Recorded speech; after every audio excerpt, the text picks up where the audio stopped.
Chapter 161, Intelligent Life. Jarvis, the days before school started flew by. Leon marked them off one by one, waiting for his blood sea clone to be born. He was studying the laws of the Marvel Universe with the help of the time and space stones, and he hadn't forgotten to accelerate the clone's gestation. He couldn't wait to feel what it was like to transform into an ocean. In that eager impatience, a week slipped away. On this particular day, Leon finally left the apartment because something important was happening, but it wasn't about him. Jarvis is about to be born. No, I mean he's about to complete his evolution, Leon announced, watching thousands of characters scrolling across the projection screen. Soon we'll have to start calling Jarvis he. Hold on, Tony objected with a grin. Jarvis hasn't even finished evolving yet. How can you decide his gender? Tony had learned 2 days earlier, during a remote call with Banner, that Leon had once defeated Odin.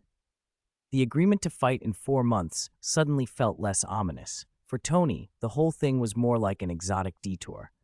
He'd relieved some inner anxiety, and in his relief he'd been a little embarrassed, so much so that he'd moved into Leon's apartment and proceeded to pick fights every morning. Teasing Leon was his favorite pastime. Leon adopted Jarvis's formal tone. "What are you saying? Jarvis has served you for decades and greeted you with a deep, gentlemanly voice every morning. Are you really suggesting he could be female?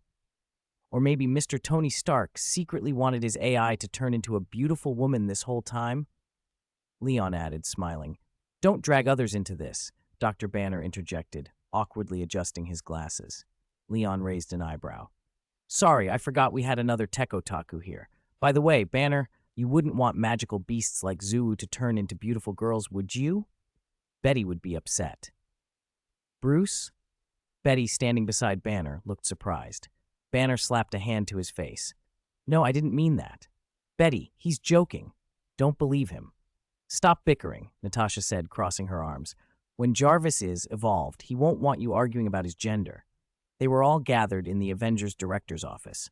Present were Banner, fresh from Kamartaj, Tony and Pepper, Natasha and her sisters, and Shirley, whom Leon had brought along. Everyone was intensely curious about an artificial intelligence becoming a sentient life form. With Earth's current technology, this sort of thing should have been decades away. When Banner entered the room, he'd been so excited he almost stuck his face into the projection. "This is worth studying," he said. Leon didn't let up. "Jarvis has no body, so he has no physiological gender. If he has one, it'll be his own choice." Tony glanced at the data stream. "I think he'll pick female. After following Uncle Tony for so long, who could resist my charm? Right, Pepper?" Pepper pinched Tony's arm, half annoyed, half amused. "Be serious. Jarvis is your family's longtime butler, not a maid. You're stereotyping. A butler can be a woman too." Tony opened his mouth to retort, but the scrolling on the projection suddenly slowed.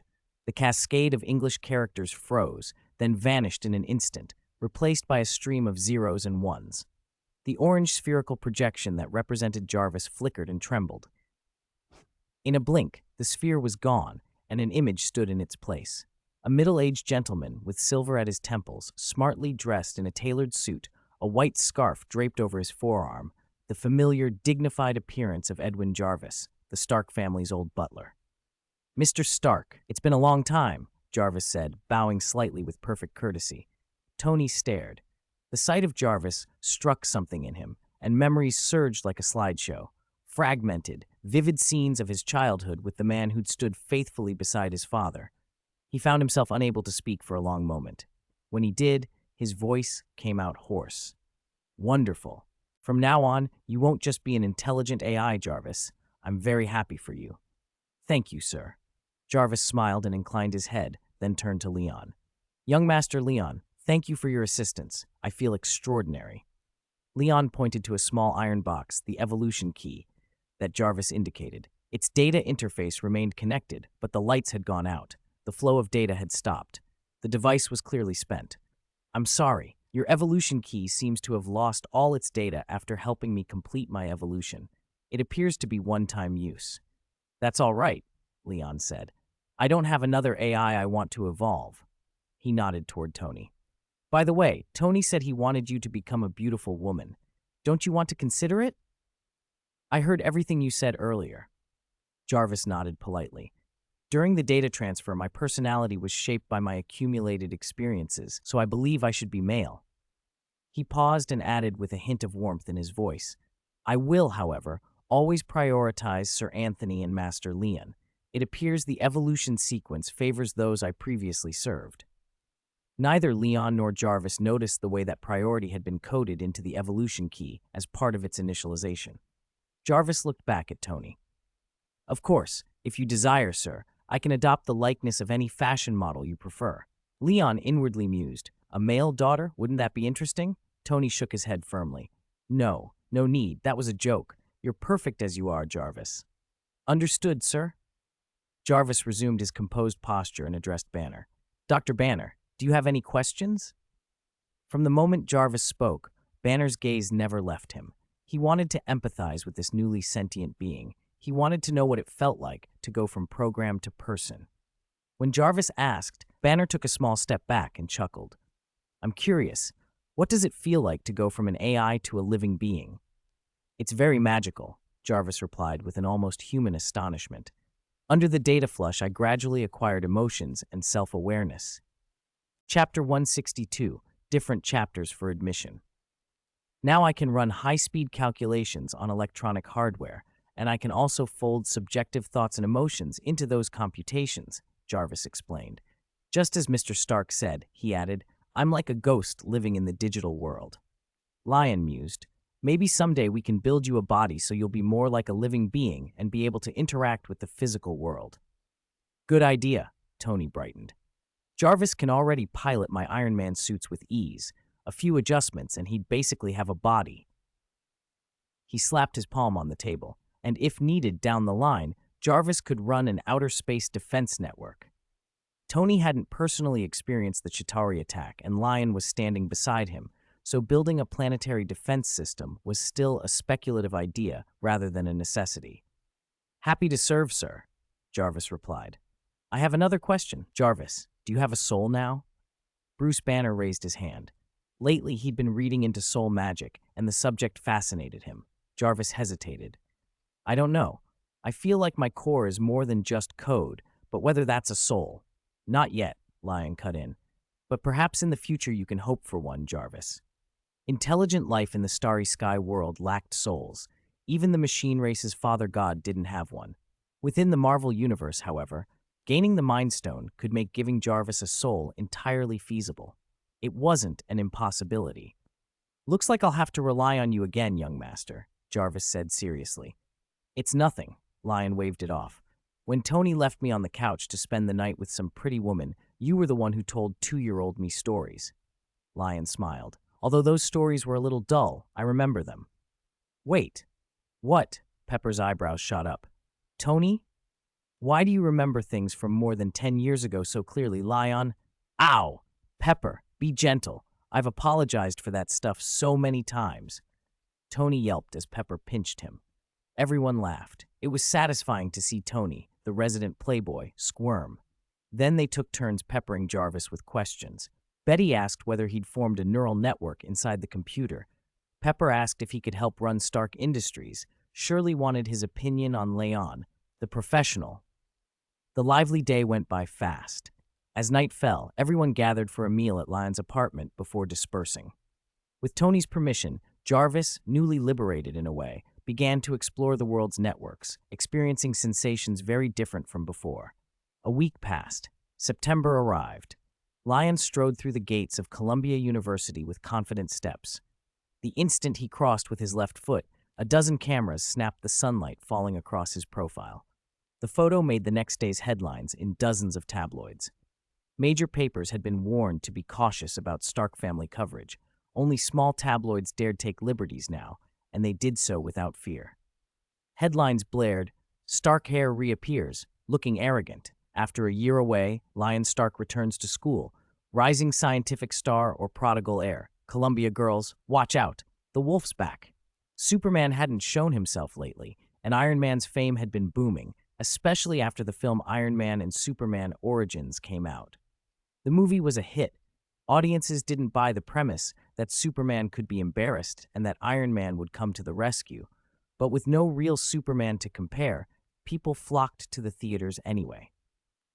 They threw popcorn and cursed Iron Man for what they called a capitalist slant on the Man of Steel, but mostly they just wanted to see the spectacle.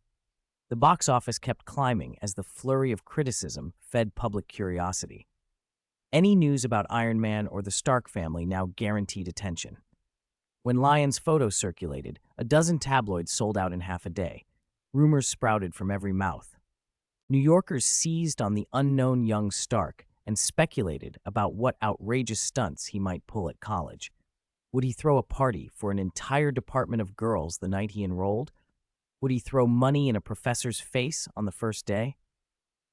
In the September breeze off the Atlantic, people's conversations after dinner were dominated by gossip about Lyon. They hungered for scandal from this otherwise ordinary's bear, member of a superhero household to spice up their lives, but Lyon refused to oblige. On his first day at Columbia, he checked in calmly and skipped freshman orientation. When students tried to engage him, he politely declined and left, so low-key he might have been just another attractive student. The would-be dramatists among the crowd were disappointed. A non-prodigal prodigal was boring. Still, papers kept selling. This time the buyers had shifted. Female readers across New York, 60-year-old Aunt Susan to 7-year-old Michelle Jones, bought the tabloids. They pinned Lyon's campus snapshot to bedroom walls. A casual shirt, muscles subtly outlined, a perfect profile. Even the headlines softened. Lyon Stark spotted outdoors again. Stark heir on campus with beauties, remaining solemn, a noble demeanor, Lyon's new handsome photo. For a couple of days, the tabloids acted like photo merchandisers. Then on Lyon's fourth day of enrollment, everything escalated. Sensational headlines exploded. Shocking. Lyon Stark subdues economics professor by unknown means. Professor clings to him on campus, won't let him leave. Latest, Stark heir shows genius, defeats all department tutors in one day. What made Columbia professors cry out that Lyon Stark is not human? Nobel laureate in economics Gary Becker rushes to Columbia, inviting Lyon to the University of Chicago. The spin kept building, from a vague subduing to esteemed academics publicly courting him. Suddenly, everyone insisted Lyon was a rare genius. Each paper offered its analysis, his body, his personality, his talents. Even the more obscene conjectures about physical measurements and virility sold better than any sober profile. The tasteless pieces made a fortune, but Jarvis had been collecting evidence. Without portrait authorization, those tabloids would be crushed by Stark Industries' legal department. This time, under Jarvis's watchful digital eye, they wouldn't get away with it. Chapter 163. Chapter also needs to pass the university quickly. It was the 5th day since he enrolled. Leon was standing on the graduation stage. The morning sun was warm and soft in the empty auditorium. The principal, wearing his doctoral gown, reached up and moved the tassel on Leon's cap, then shook his hand and said, "Congratulations on your graduation, Leon. Don't be a stranger. Come back and visit. I'm sure the $20 million scholarship you donated yesterday will help many promising students." Leon smiled. "Thank you, Principal. Next year, I'll come back and donate a building." The row of professors nearby broke into enthusiastic applause. They'd been impressed by Leon's knowledge the previous morning, and by evening they'd received a large chunk of research funding. Overnight, all his compulsory courses had been cleared and his credits posted. The express lane to graduation had fired up and departed that same night. Now they clapped with genuine admiration, half ready to rush the stage and hug his knees. A graceful fanfare swelled, and the modest platform felt suddenly weighty with ceremony. In the auditorium's burgundy velvet seats, only 3 family members occupied the front row: Tony, Pepper, and Shirley, each wearing a different expression. Pepper clapped along with the professors, but did so reluctantly, with a mixture of annoyance and amusement on her face.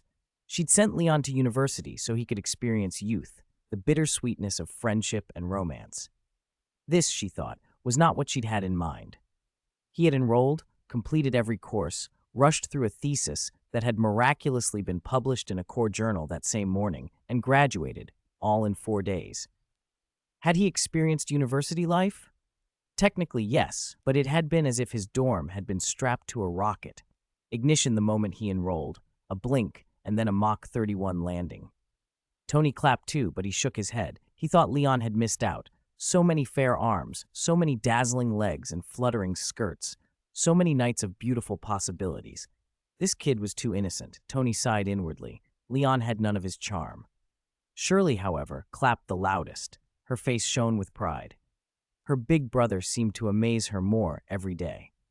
On stage, Leon posed for photographs with the principal, holding his diploma, and then hugged each professor. Though they'd only known him for a day, the professors behaved like teachers seeing their favorite student off after 4 years, pursing lips, blinking hard, nodding as if they were fighting back tears. Leon played along, made them promise further research support, and finally stepped down from the stage in his gown with his family. Normally, graduations were bittersweet affairs. Relatives would ask about future plans. Leon and his family, however, felt none of that. He hadn't even had time to walk the Columbia campus, so there was nothing to miss. Still, Pepper had one practical question. So you're done with school, and Nat's running the company again. What are you going to do next? You can't just sit at home all day. Leon shrugged. I still have to protect Earth. I'm not going to be idle. Protect Earth? From whom? From Tony? Or from yourself? Pepper shot him a sharp look. From her perspective, most of the situations demanding Leon's intervention had been caused by Tony and himself. Protecting the world often meant cleaning up their messes. You make it sound like Tony and I are the troublemakers, Leon said. Exactly. We're protecting the world in our own way, Tony put in. Leon pointed a finger. Tony is clearly the one who causes trouble. Pepper paused, then couldn't help laughing. Honestly, that's probably true. Tony's face darkened. I thought we were on the same side. Are we? Leon said, pointing ahead. Look, your handiwork's here again. I'm cleaning it up for you, though it doesn't look like I'll solve it entirely this time. At the school gate pavilion, 2 figures were waiting. Wanda and Pietro stepped out from the shadows as Leon and the others approached. The morning sun cast short shadows behind them like 2 short knives tucked at their sides. Tony caught an unfriendly aura from them and narrowed his eyes. They were young, dressed simply in short-sleeved tops and jeans, one in a cool light blue, the other in a warm dark red. Their faces were unpleasant, and their eyes were fixed not on the group, but on Tony alone. The synchronized stance and the blank, intense focus reminded Tony of himself and Leon during their revenge on Hydra, but these two looked far too young, naive in the way only kids just out of a terrible school of life could be. At first glance, you'd think them easy to deceive. Who are they? Tony whispered. A brother and sister from Sokovia, Leon answered. Their parents were killed when they were 10 by a missile with Stark written on it. Later, they joined Hydra. Tony fell silent. Obadiah had trafficked the weapons overseas, but Tony, as the man who developed and built them, felt he bore his share of responsibility for the tragedies. That belief sat heavy with him. He pulled his hands out of his pockets and stopped walking, his expression guarded. Whether they meant to attack or to talk, he wanted to face them. The pair closed to within a few meters. The sister's bone structure was sharp. Her skin was like snow, dazzling in the sun, both a flower and a blade. The brother was tall, a young man who should have been full of vigor, but now he kept his emotions tightly sheathed like a dormant volcano. Their eyes held a steady, unresolved resentment, not the rawness of a blood feud, but the cold, habitual hatred that comes from imagining, day after day, beating someone's obnoxious face. They stopped 3 meters away. Under Leon and the other's watchful gaze, the sister reached into the side pocket of her jeans. Tony braced for something brutal, a knife or a handgun.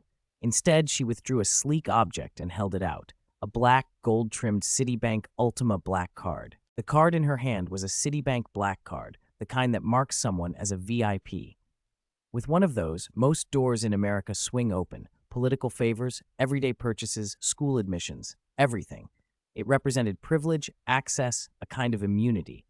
And yet the chestnut-haired girl, staring straight at Tony, flung that black card at Leon. Leon didn't let it hit him. He caught it between 2 fingers. The brother by the girl's side twitched. Some expression the siblings had been holding down almost broke through. But the girl's eyes were sharp as knives. No regret, only accusation, as she turned her attention from Tony to Leon. For a strange instant, Leon thought she was trying to be brave. She spoke with steady outrage. Return the money. We'll find out what happened back then ourselves. Don't think we'll swallow blaming the dead. We won't take your money, Stark. Even if you're Superman, she said, glaring at Tony, we won't give in. We don't want your lousy charity. Leon looked down at the card in his hand. The gold pattern gleamed in the sun. He had not expected Natasha to be so thorough. She'd handed them a card along with the compensation. For a moment, he had the absurd déjà vu of being scolded by Wanda. Still, he let Tony speak. Tony's voice was measured, oddly contrite. I'm sorry for what you went through. I regret things I've done. I've been trying to make amends. He reached for the black card in Leon's hand. Take it back. You need it. They didn't take it. Their faces turned colder. Do you think money can fix everything? Pietro snapped. Then his words came out raw and steady, as if he'd been holding them for years. 9 years ago, one night, we were watching the Dick Van Dyke Show. It should have been a warm, happy night. Then the bombs came. The building started to collapse. I dragged Wanda under the bed. Mom and Dad were already dead.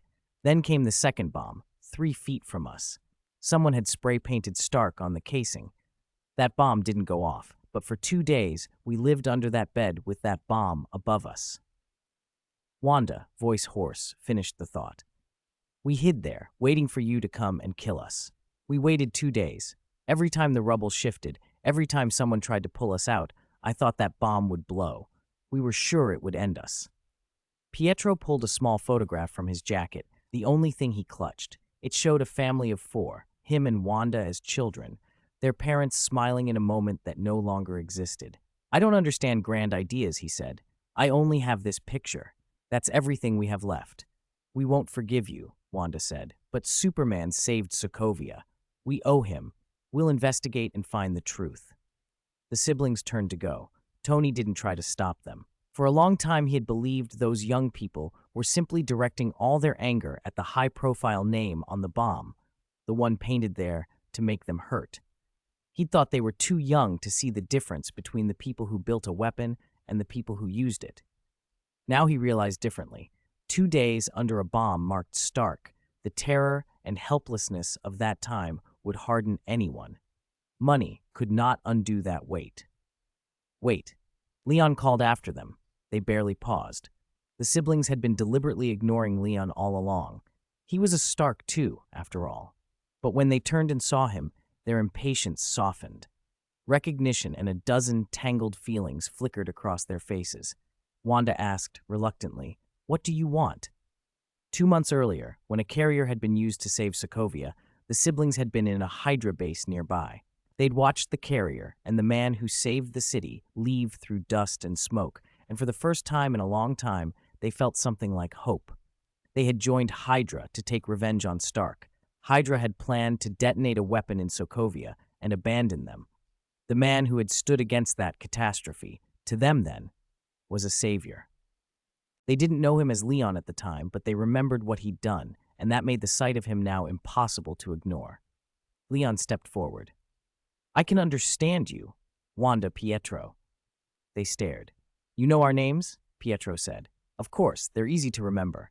Pietro's chest warmed with a strange, guilty thrill. Leon's voice softened. I've had revenge on my side, too. My enemy was Hydra. When I was a year old, Hydra's Winter Soldier killed my adoptive parents and nearly strangled me. I chose revenge. I destroyed Hydra cells. I took down the Winter Soldier. I won't say there are no more Hydra in the world, but I did what I could. The siblings went quiet. Leon continued, quieter now. If you want revenge, go after it with everything you've got, but you have to be willing to face the consequences if you fail. As he said it, his eyes flashed faintly, an almost imperceptible red glow. The change was enough. When Superman looked at someone with those scarlet eyes, calm left the room like a breeze through a candle flame. The siblings felt something heavy settle over them. For a moment, Pietro's breath hitched. Wait, we haven't done anything yet, Pietro stammered. Wanda's palms were slick. We just want to investigate first. She'd come here to return the card, to make a statement. Seeing Tony and feeling the old fury had made her reckless. Now, facing Leon, she understood how foolish that was. The Stark family had a protector. No, more than a protector, and he wasn't going to let them threaten his brother. Wanda stepped forward as if to shield Pietro, but fear locked her in place. Leon disappeared from the space in front of them, and then his hands rested on each of their shoulders. Wanda's skin prickled. She nearly let out a sound. "You're nervous," Leon said softly. The red in his eyes was gone. His face was open, close enough that she could see the faint freckles at the bridge of his nose. "What I want to say is simple.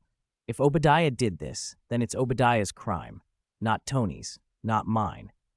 He smiled with an easy warmth that erased the threat of moments before. "The money wasn't meant as atonement. It's an apology.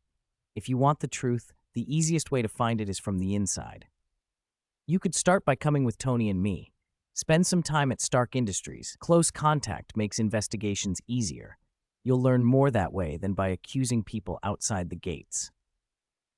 Wanda and Pietro stared at him. His face in the sunlight looked like a friendly older brother asking them to go along on some ordinary errand, not the man who had just made them feel the weight of being mortal. For the first time, the mixture of gratitude and resentment they felt toward him, because he had saved Sokovia, and because he was a Stark, made less sense than it had a minute ago. They both stood there, motionless, stunned. Chapter 165, Bloodsea. The chill receded slowly, and sunlight returned, but Wanda and Pietro felt as if their minds had been wiped clean.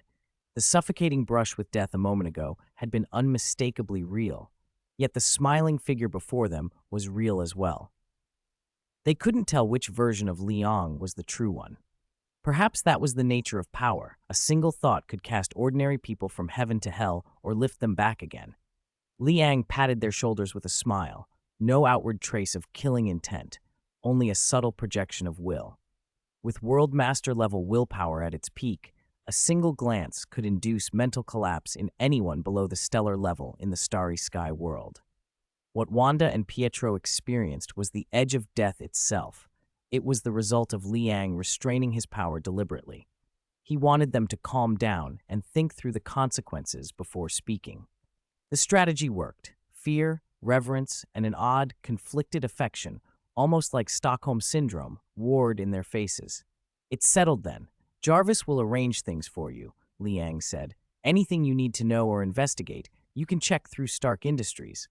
He slipped a black card back into Pietro's hand. "Keep this. The money on it isn't meant to trample on your dignity or past suffering. It's a token of respect and a reward for your courage in facing hardship." "But," Wanda hesitated.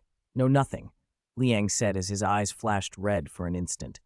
The doubt left Wanda's face. She took the card quickly, standing straighter than before, like a child sent to the headmaster's office. "Very good. If you ever need anything, contact Jarvis online. He'll take care of it." Liang waved a hand. "Go home now. Don't talk about revenge unless you're prepared. You deserve a better future. Don't let hatred blind you." Liang was aware of his hypocrisy. When he pursued vengeance, he was ruthless. Still, lecturing someone only required having the power to deliver the lesson. Wanda was not yet the Scarlet Witch of legend. Her powers hadn't fully awakened. If she were the comic's overpowered Wanda, he might have considered other measures, moving the whole family to another world or sending them to Resident Evil to cultivate in seclusion for millennia.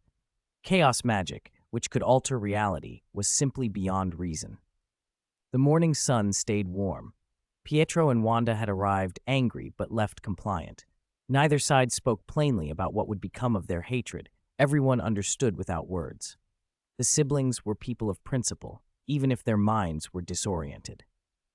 Since they accepted the black card, openly pursuing revenge against Tony was no longer possible.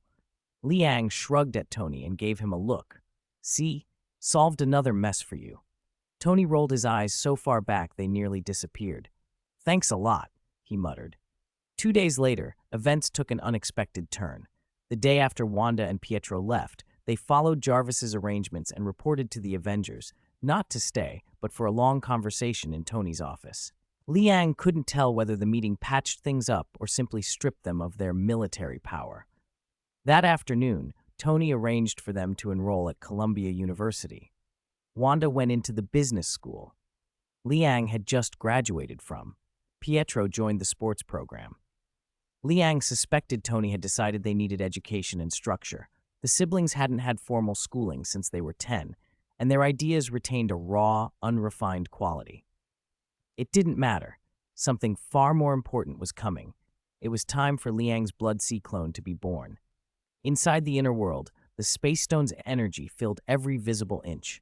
In a world 900,000 kilometers across, sky and land shimmered blue. Cerulean energy surged toward a crimson giant egg high in the heavens. The egg itself rose 100 kilometers into the sky. Liang watched as cracks appeared on the shell and widened with a sound like the tearing of the sky. When the shell reached its limit, it shattered into sand-like fragments that fell like an ocean from above. From the crimson deluge rose a towering figure, 10,000 meters tall. Liang's consciousness split automatically into two perspectives, one observing the scene, the other becoming the giant itself, suspended 10,000 jang high and looking down over the world. The Blood Sea clone was complete. Liang's soul still resided in the original nucleus, but his consciousness now simultaneously controlled both the main body and the clone. It felt natural, as if he'd been born to hold two viewpoints and multitask across them. What a wondrous feeling, he thought. He willed the giant to lift its hand. It was less an act of control than a natural motion. The arm rose at the prompt of thought. It was an arm 40 kilometers long, the skin a flawless, jade-like white with faint blood-red veins beneath it, strangely beautiful. The clone's torso sported miles-wide abdominal and pectoral muscles that pleased him. If there was any regret, it was aesthetic. In the other awareness, the clone was hairless and perfectly smooth, like a nude model sculpted by an artist, completely devoid of secondary sexual characteristics. In short, it was an idealized humanoid form without the usual markers of sex. Those details mattered little. What truly mattered was the clone's capability. The Blood Sea clone had a genetic multiplier of 300, slightly superior to Liang's main body, and two innate abilities, oceanification and creation. Oceanification allowed the clone to transform from a giant into an ocean with a diameter 10 times its height. At 100 kilometers tall, a Blood Sea clone would produce a sea 1,000 kilometers across. Creation allowed the clone, while in its ocean state, to use energy to spawn life forms utterly loyal to their creator. But there was a caveat. To create a species, Liang had to possess a complete understanding of that species' genetic information. Based on his current genetic research, he could only fabricate low-level organisms for now. Chapter 166, Chapter Breakthrough. The true power of the creation ability was that Liang could spawn a small Blood Sea clone that shared his genetic template. This little clone had only 1/10 the genetic strength and height of the original, but when it dissolved, it could return its energy to the Blood Sea and expand the sea's volume. Because creating such a clone cost almost nothing, Liang could even treat it as a disposable self-destruct tool. On the boundless plane he commanded, Liang concentrated and ordered, "Transform into sea." Under his will, the Blood Sea clone's massive body suddenly dissolved. Flesh and bone flowed like rivers and finally became a rolling blood sea 1,000 kilometers across, like a mythic Kwafu turning into a mountain and his staff into a peach forest. Create! Liang continued to experiment. The Blood Sea thundered. From it rose a small giant 10 kilometers tall, its genetic strength only 1/10 that of the original. The sea lost about 1/10 of its energy in the process. Restore. Liang activated the space stone to replenish the sea's lost reserves. Dissolve. At his command, the small Blood Sea clone melted away, its body turning back into seawater and pouring into the Blood Sea. The sea's volume immediately increased by that 1/10. Repeating this back and forth a few more times would let the Blood Sea grow continuously. Excellent. Once the Blood Sea is massive enough, it can serve as my mobile armory in battle. The sea would also be a backup energy reservoir for Liang, though with 100,000 suns at his disposal, he didn't need that backup yet. No rush to expand the Blood Sea further. The clone is only at the first order of the cosmic level. I should focus on raising its strength first. Liang felt his flowing body. He had no eyes here, but he could perceive everything through the Blood Sea. Restore to original body. He invoked his ability. The vast sea surged, and the extra 1/10 of energy condensed back into the space of his inner world. The 100-kilometer-tall giant reformed on solid ground. Where waves had roared, not a drop of water remained. Liang tapped his arm. Back to solid form. Being water was interesting. Time to cultivate. The tall giant sat on a hill, like someone on a small stool, and began to drink in the space stone's energy. Azure power suffused the air, while the time stone's green light flickered in the spatial inner layer. 10,000 days in the inner world passed, while only 10 days elapsed in the outside world.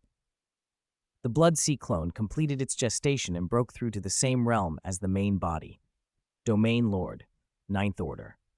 During the clone's growth, the energy the space stone had dissipated also integrated into Leon's inner world and his main body.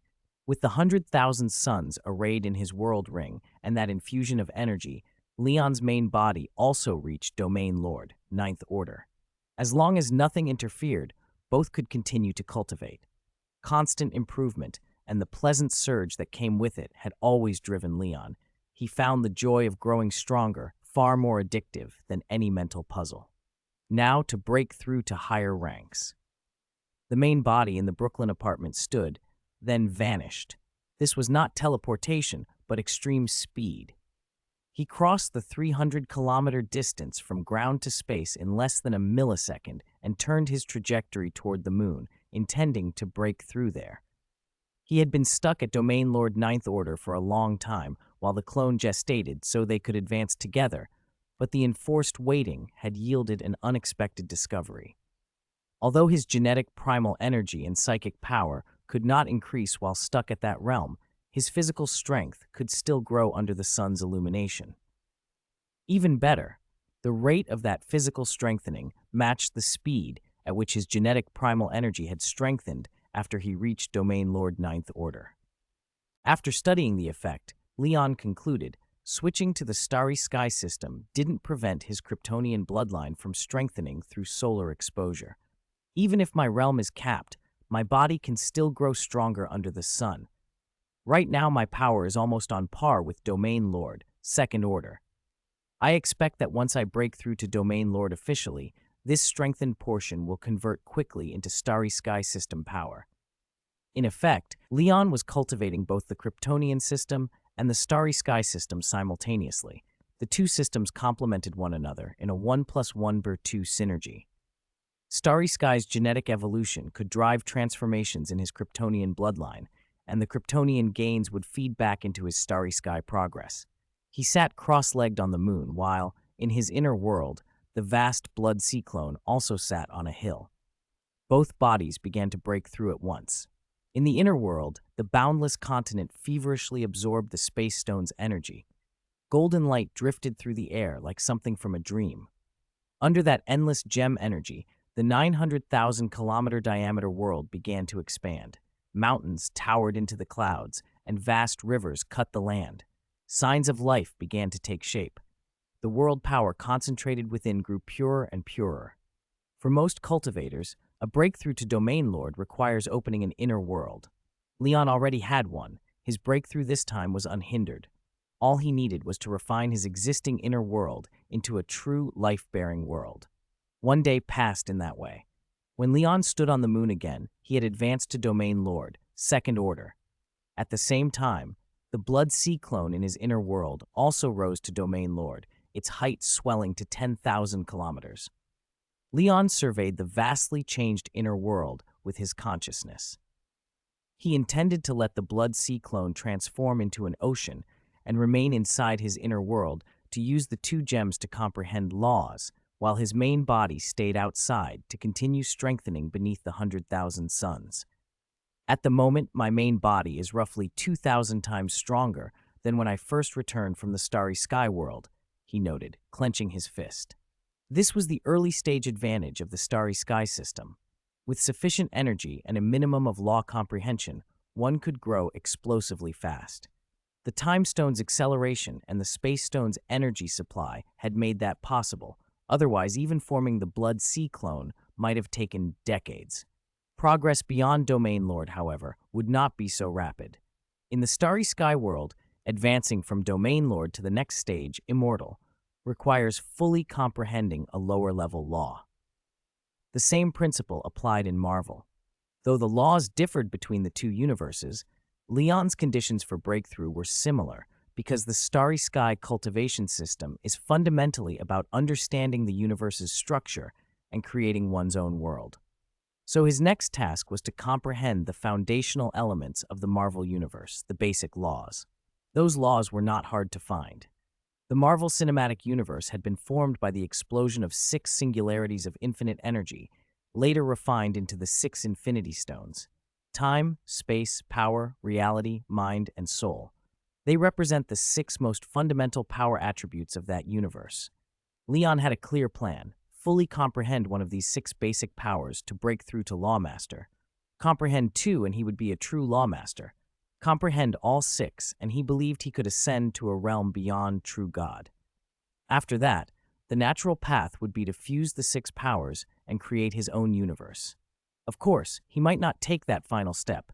His Kryptonian bloodline already had an immense ceiling, and even without further realm breakthroughs, his strength could keep growing. First things first, to reach immortal and secure eternity of life, Leon had to grasp a lesser law derived from those 6 powers, for example, the law of light, which he was already focusing on. Chapter 167, Dormammu. I've mastered 1/10 of the law of light, and my control over time and space has improved a lot, Leon thought. With the laws, my speed can almost double light speed. He clenched his fist and felt power surge through every inch of him. If before he could barely deliver a punch that would obliterate Earth, now he could punch with the force to destroy Jupiter. Destroying the sun was only another few orders of magnitude away. My inner world's diameter has expanded to 20 million kilometers, he mused. But Luo Feng reached 1 trillion kilometers. I'm still far behind. Leon surveyed the desolate lunar surface around him. An impulsive urge to test his strength rose, an instinct that often came with sudden power growth. He enveloped the moon in his biofield and then gently stamped his foot. Immediately the moon, 700 quintillion tons of rock, reverberated as if struck by a colossal meteor. Massive cracks spidered away from beneath his feet, racing to the horizon. From space, it would have looked like a cookie dropped on a hard floor, apparently whole, but ready to crumble at the slightest lift. He smiled in satisfaction. If he hadn't restrained himself, if his biofield hadn't buffered the blow, every motion would now carry continent-sinking destructive potential. Feels good, he admitted silently. He remembered waking up in that manned spacecraft months earlier, the same rush of excitement. Back then, he'd thought himself comparable to Odin or Captain Marvel, arrogant in retrospect. Now he knew he truly measured up. Captain Marvel, he reflected, didn't seem to have planet-busting power in the MCU's double star mode. Perhaps she couldn't release it perfectly.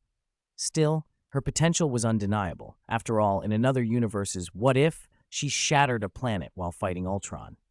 Suddenly, a chorus of urgent voices flooded his hearing, impossibly close, as if whispered in his ear. Someone on the moon is calling for help. People here. It's the Inhumans. Leon stopped. He could now hear sounds from the far side of the moon. Black Bolt and Medusa were directing civilians to evacuate. The recent tremors had wrecked large swaths of their settlements. He had barely noticed the moon's inhabitants before. Terrestrial noises had always been background static to him. In testing his strength, he deliberately cordoned the moon with his biofield to avoid affecting Earth, but he had ignored the other side entirely. Fortunately, that was fixable. He had a plan for cleanup. Raising a finger, he converted the vast well of genetic primal energy inside him into magic and cast a restore to original state spell over the whole moon. The giant fissures beneath his feet snapped shut in an instant. The surface smoothed. Attilan and the Inhuman cities were restored as if the quake had never happened. Relief and bewildered voices filtered into his ears. Leon shook his head. If he wanted to test his strength next time, he'd use the Dream Eater arena in the Time Fortress or return to the mirror dimension. He looked toward Earth. Time to go back. It's only been a day. Nothing should have happened. During his breakthrough, his mind had been wholly immersed in genetic evolution. Unless Tony or others had called with urgency, sounds were filtered out by his heightened perception. When he lifted that filter and listened to Earth again, his expression shifted. Wong and Mordo? Shouldn't they be teaching? Why are they trying to find me? He shot off the moon and returned to Kamartaj in a blink. He landed on the training ground, acknowledged the bowing sorcerers, and walked toward the inner hall. The core group was gathered there. Wong, Mordo, Bruce Banner, and a holographic projection of Tony Stark floated in midair. "Are you holding a meeting?" Leon asked as he entered. Wong was speaking into the projection, asking Tony, who was in New York, if he knew whether Leon had returned to Earth. They had been unable to locate him with the mystic art of portals. Wong was even asking whether Leon might have slipped into a parallel universe. Mordo and Banner sat nearby, Banner in a sleeveless training suit that made him look like some kind of yoga master. Mordo's face was drawn and wary. "Leon, you're finally back!" Wong and Mordo exclaimed in relief. "We couldn't find you with the portals." "My biofield can block detection," Leon explained. "Next time, try calling me a few more times. And I was only gone 1 day. I even left a message. Why such urgency?" he added, more puzzled than concerned. "Did a dimensional demon god attack?" Wong's expression turned grave. "No, but it's close enough to be worrying." "Really?" Leon looked up. "Which one?" "Dormammu," Wong said. "You know him, the Lord of the Dark Dimension. If he breaches Earth, the consequences would be unimaginable. But the 3 great sanctuaries that Agamotto set up are still intact. How could he get through?" Leon asked, eyebrows raised. Wong guided Leon out into the courtyard to explain more fully, and Tony's holographic projection bobbed anxiously forward. "Wait, don't just go. Finish explaining. A dimensional demon god invasion is a global crisis. I can't be left out." Wong shot the projection a withering look. "This is a problem for the likes of Superman. Iron Man isn't needed," he said dryly. He'd watched a dramatized Iron Man and Superman origins screening in the city 2 days earlier and found Tony's tendency to embellish both amusing and irritating. If he hadn't needed Tony's help to find Leon before, Wong thought he might have given the projection a stern verbal dressing down. Leon listened as Wong began to unfold how Dormammu might be maneuvering, how the sanctuaries could be threatened indirectly, and why the usual protections might not be enough. The name Dormammu hung in the air like a cold shadow, and for the first time since Ancient One's death had been announced, Leon felt the real possibility of a threat he could not ignore. Chapter 168, Zhang Liang. Let Caecilius lure Dormammu out, Leon shrugged. "Tony, stay here and don't move. I'll come back and tell you what happened after this is settled." The 3 of them left the inner hall together, Mordo trailing behind. Tony's projection screamed, "Wait!" from where it hung in the air, but the 3 backs were already turning. "Tony, it's fine. I'll bring you along," Banner said gently, picking up the communication device and following the projection. Wong led Leon into the library. The room was as expected, orderly shelves and the musty weight of old tomes. Walking past the outer stacks, a figure hanging upside down in midair came into view. He wore a yellowish-brown robe. Dreadlocks fell from the back of his head. Veins bulged on his forehead, his eyes were shut tight, and the skin around his sockets was blackened and necrotic, as if scorched by the energies of the dark dimension. Leon recognized the damage immediately. This was the corruption of dark power. Wong spoke before Leon could. "He's Caecilius," Wong said. "Not long ago he hanged the previous librarian and cut off his head. He led some of the masters out of Camartage," Mordo added. "He's dangerous." Tony's projection floated closer to inspect. Even unconscious, Caecilius's face radiated a cold, venomous stillness, like a snake coiled for spring. "He doesn't look good," Tony said. "But you say he's dangerous, and yet you subdued him. Are you bragging?" Wong shook his head, grave. "He underestimated us. A few hours ago, Caecilius led his followers in an attack on the London Sanctum. He must have learned of the Ancient One's death and prepared to destroy the Sanctum. Fortunately, Tony helped upgrade our communications and alarms beforehand." Wong glanced at the floating projection. "When the attack came, Mordo and I got the alarm and rushed over. Caecilius paid little attention to me, an unfamiliar face, so while he was fighting Mordo, I used a stupefy-like curse and knocked him out. Frankly, I didn't expect it to work. We repelled the masters with him and brought Caecilius here to the library. We've held him with the inverted bell and repeated stupefy." Leon nodded. Wong had done well, and Tony's modernized alarm system had been crucial. 2 weeks earlier, Wong and Mordo had drawn up the Camartage New Wizard Magic System teaching plan, and Leon had asked Tony to help modernize it. Now, projection devices were everywhere in Camartage. Masters could tap their wrists to pull up holographs pre-recorded by Wong and Mordo. A big data cultivation system had been set up on the training grounds to recommend the best spellcasting approaches for each practitioner. Mordo and Banner had agreed on long-term cooperation for breeding magical creatures and supplying ritual ingredients, and they were planning a magical animal breeding base. The new teaching model was taking shape, steady and progressive. "Well done, Wong," Leon said, patting him on the shoulder. "But you've handled this. Are there any other threats?" Wong brightened at the praise. "Not at the moment. It's just you were away from the sanctum, and Mordo and I were uneasy." Mordo's face tightened. "Caecilius's followers who escaped will come back to try and free him. Our best option would be to execute Caecilius for treason, but that decision is yours, Leon." "Execution? No, I have a better idea." Leon looked between them. "Since the Ancient One's death, the number of incursions by interdimensional demons has been increasing, hasn't it?" "That's right. Hell Lords and other dimensional demons are probing us," Mordo agreed. "The Ancient One is gone. Kamartaj has lost its strongest guardian. They're testing us now, and a large-scale attack will follow." Leon folded his arms. "So we can't just sit back and defend. Instead of passively defending and draining ourselves, we should take the initiative.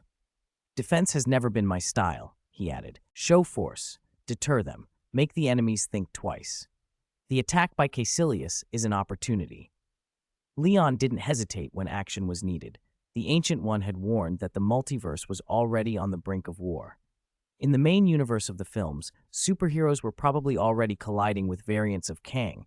Mephisto or other Hell Lords could be coveting Earth as well. If Leon became Sorcerer Supreme now, he wouldn't face only one cosmic adversary like Strange fighting Dormammu.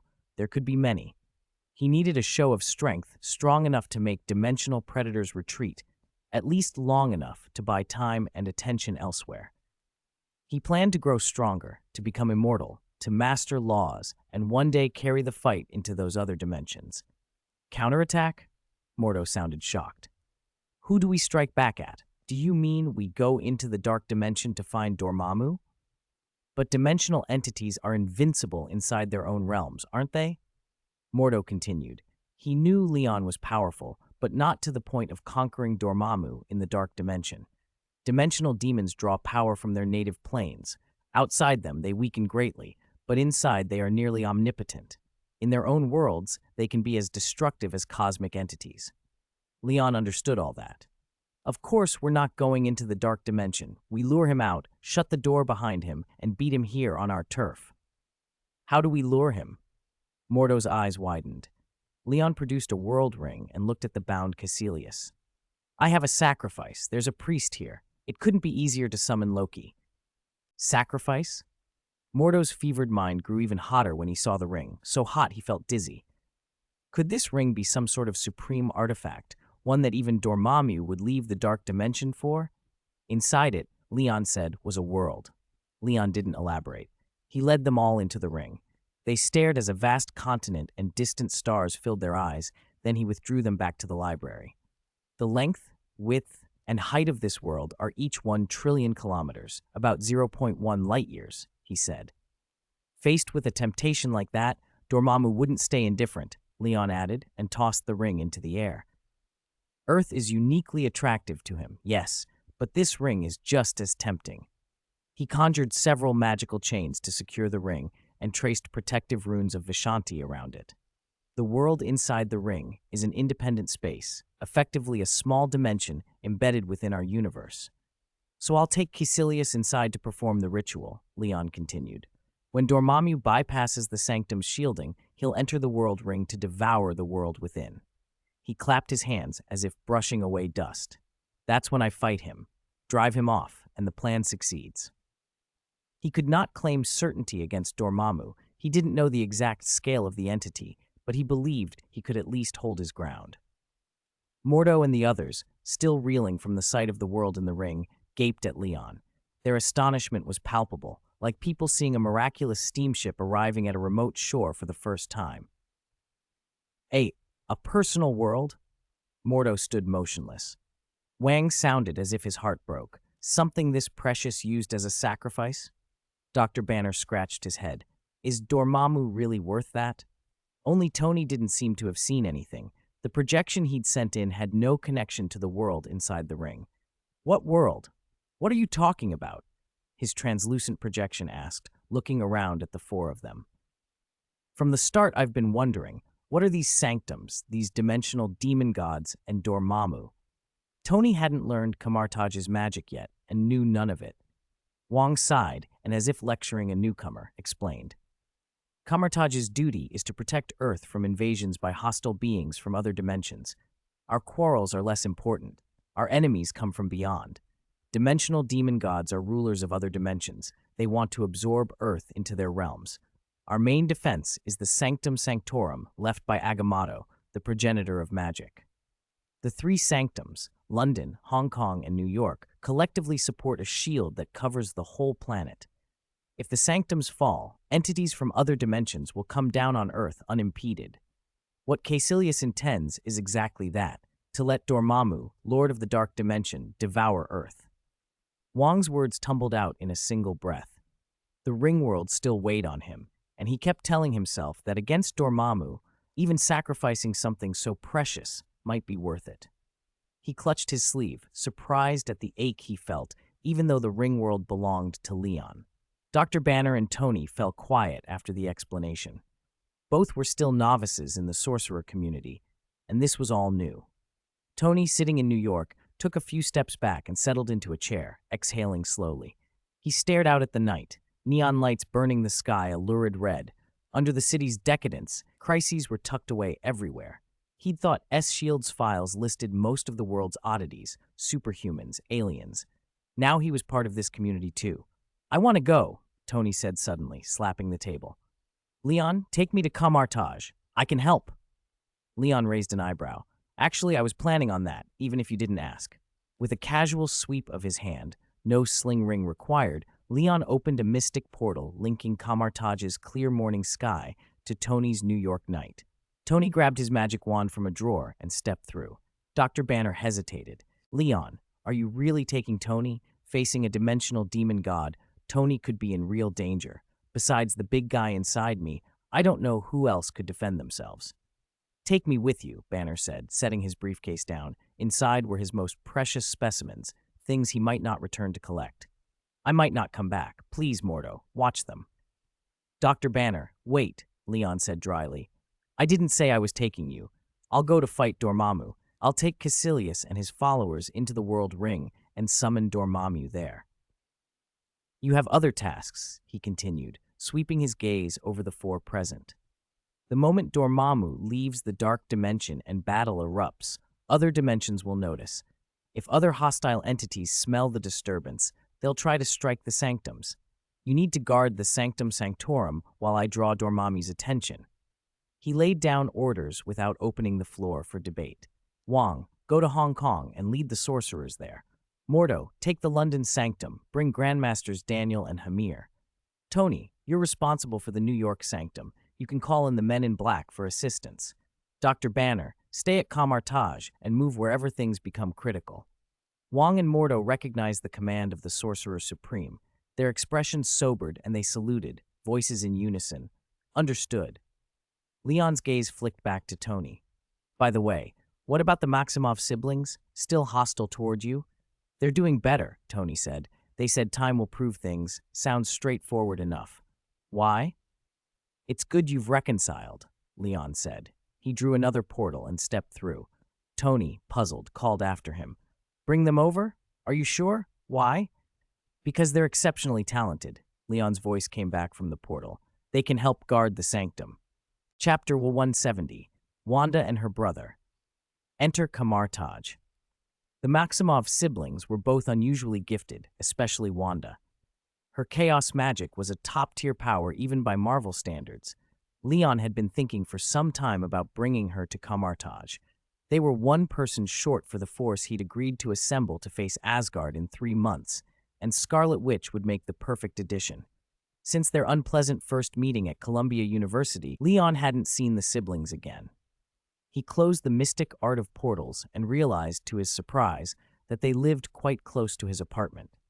When he knocked on the door late that night, He found both of them in the living room, taking notes. Pietro was grumbling about a sports major that had somehow turned into sports management and was full of dry theory. Wanda sat quietly, annotating a book on economic theory. They looked nothing like the dangerous, revenge-driven pair he had expected. Tony Stark, in particular, had made a noticeable impression on them. When Leon stepped forward, the siblings froze.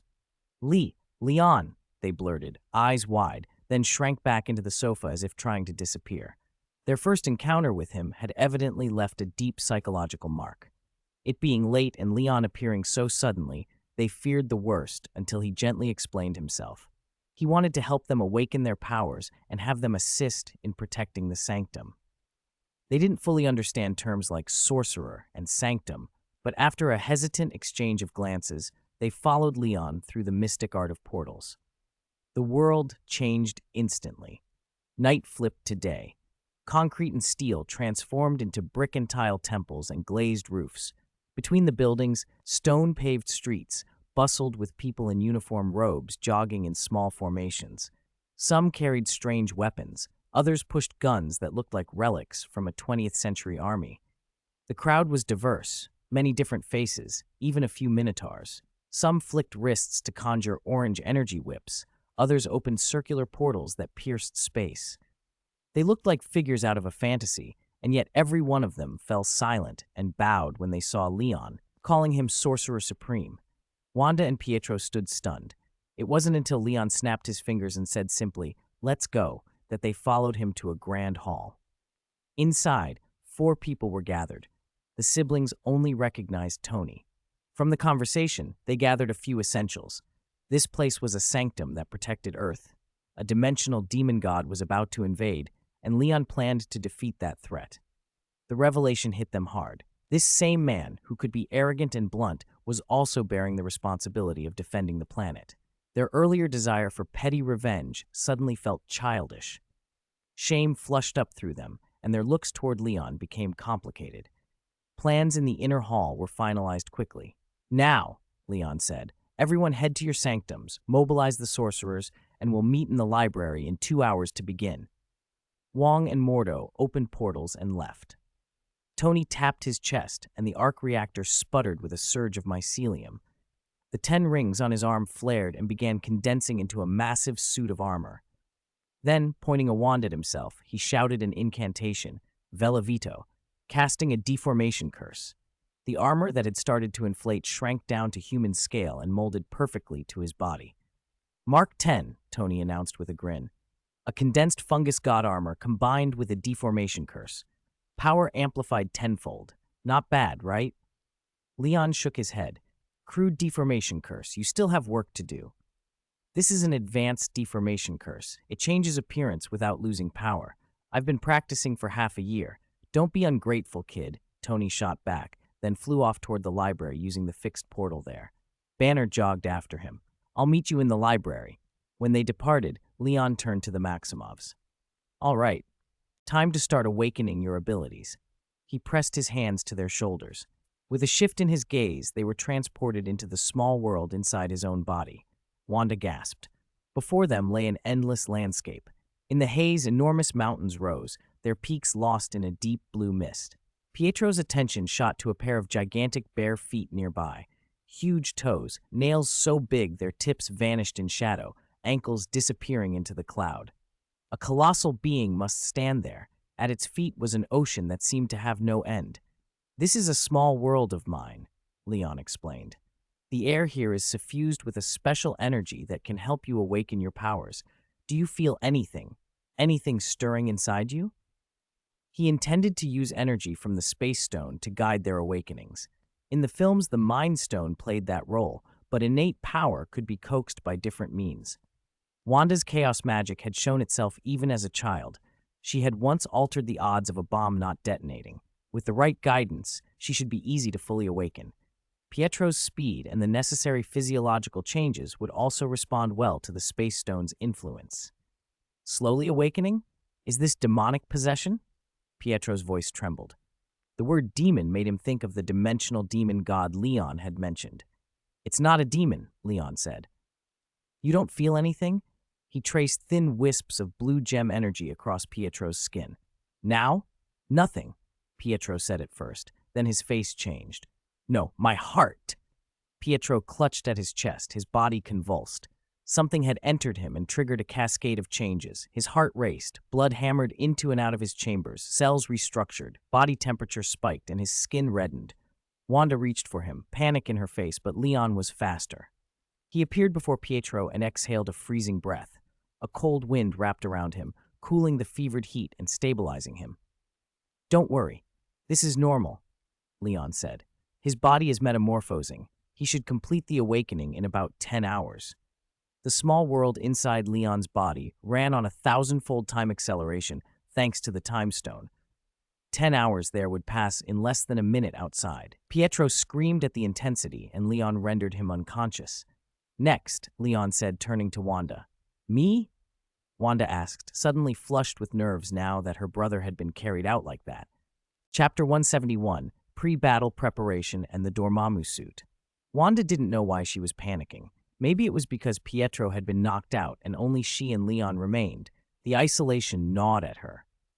Maybe it was because she felt the painful pressure of awakening a power inside her, the sensation as if her chest were being squeezed.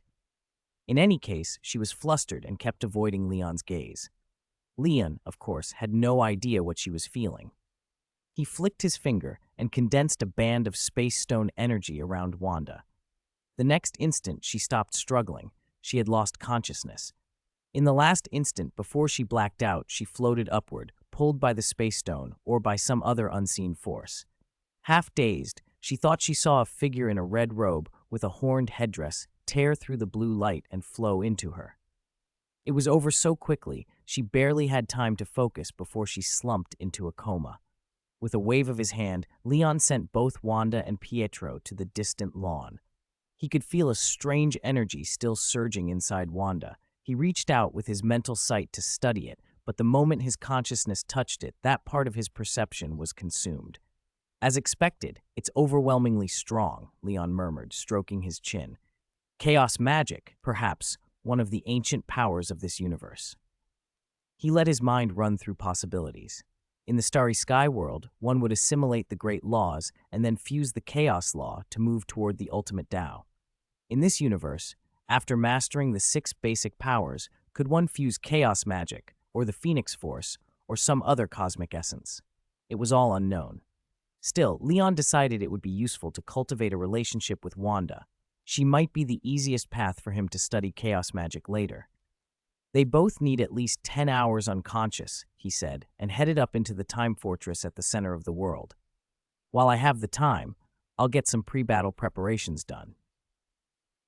On the plain below, the blood cyclone had already expanded into a vast ocean of blood, constantly generating and dissolving smaller clones to enlarge its reach. When the fight began, Leon would have 3 backup energy sources: the Space Stone, the 10,000 Suns, and the Blood Sea. Even if Dormammu proved stronger than he expected, he could still boast, like Captain America, "I can do this all day." Leon went straight to the fortress's 3rd layer to cultivate. The trial steps there helped amplify force, but they demanded powerful will to climb. During the Blood Sea clone's 10,000-day advance to Domain Lord level 9, Leon had trained his force amplification from 100-fold to 900-fold. He had been able to reach the 999th step at most. After breaking through to World Lord, his will had risen with his strength, pushing his mental stamina toward immortal levels. Now, stepping onto the 1,000th step barely registered as pressure. He even climbed straight to the 1,1300th step. The 3rd layer contained 10,000 steps in all. Steps 1,999 were for wills below immortal, 1,000 to 59999 were for immortal wills, the rest up to 10,000 were for law venerable level. As Leon stood and began to cultivate the god body of Zhou, countless pinpricks of light erupted from the steps like fireflies and drilled into him.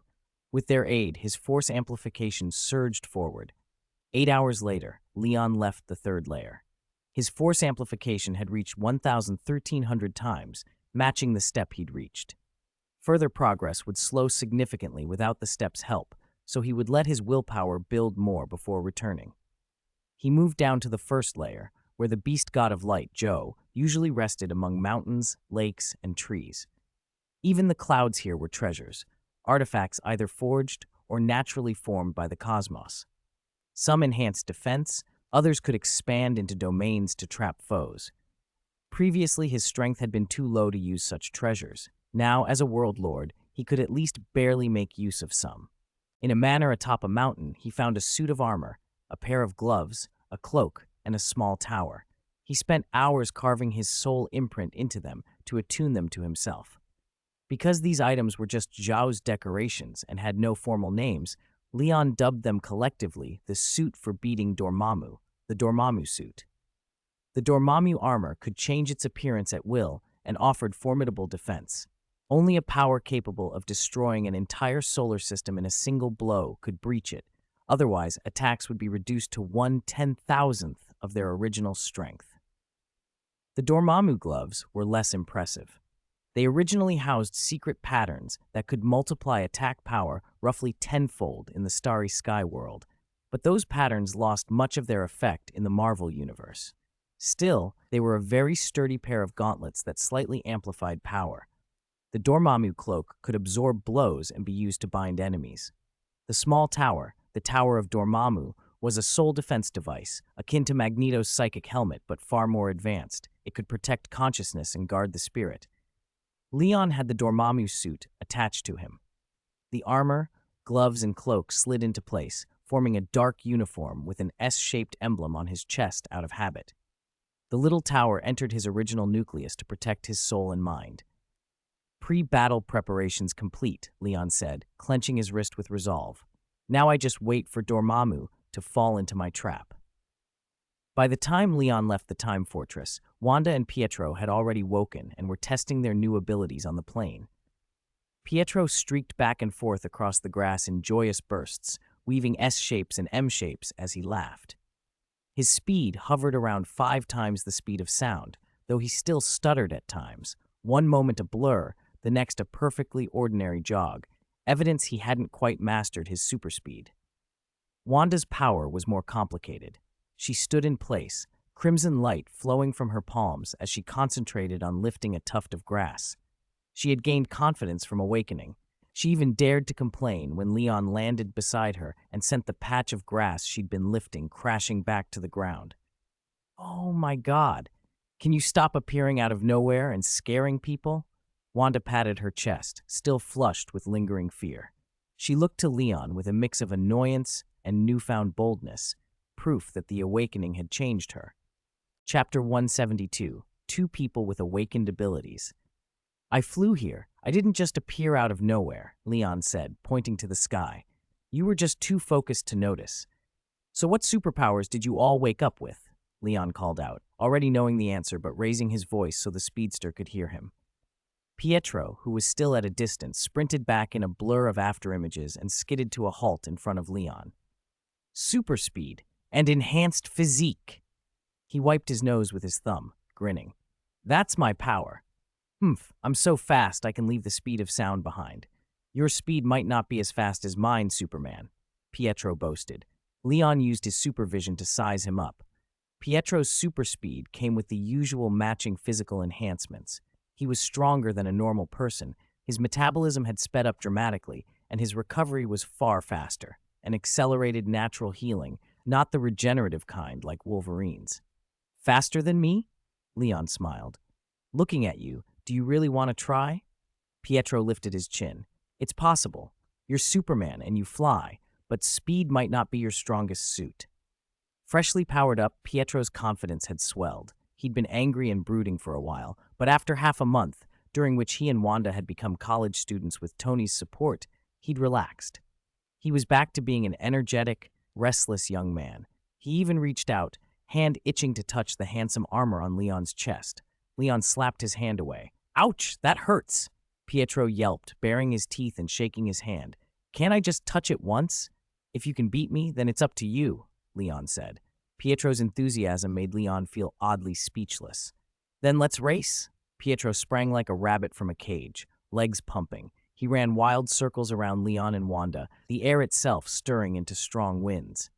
For more than 10 seconds, he kept his peripheral eyes on Leon, and when Leon didn't move, Pietro couldn't help smiling. Beating Superman at speed would be a huge accomplishment. Then an idea struck him. If Leon couldn't keep up, why wait for the other to catch him? He changed direction and lunged toward Leon, a streak in the air, leaving illusory shadows behind. He reached out to touch the armor, glancing up to catch the look on Leon's always composed face, only to notice something strange. Leon's eyes seemed to follow him as he moved. There was a playful twitch in them. Could it be Leon was keeping up with his speed? Pietro moved to deny the thought when, with a snap, Leon caught his wrist. A crushing force locked around him and stopped him dead. Got you. Leon raised an eyebrow. You lost, Pietro. To be honest, I preferred you when you were always frowning. Why? Pietro asked, baffled. Because you looked more composed when you were frowning, unlike now, all exaggerated like that guy who's always in a red suit. Leon didn't let go. He enveloped Pietro in a biofield, and in an instant both of them flashed away, reappearing on a mountaintop tens of thousands of kilometers distant. Leon pointed toward the horizon. Wanda is over there, he said, and then they were back where they had been. Pietro stood stunned for several seconds, and mouth hanging open. What kind of speed was that? Was that teleportation? Leon patted his brother's shoulder. Light speed. Pietro's eyes bulged as if he'd been slapped. He looked like a goldfish flipped onto the shore, unable to speak.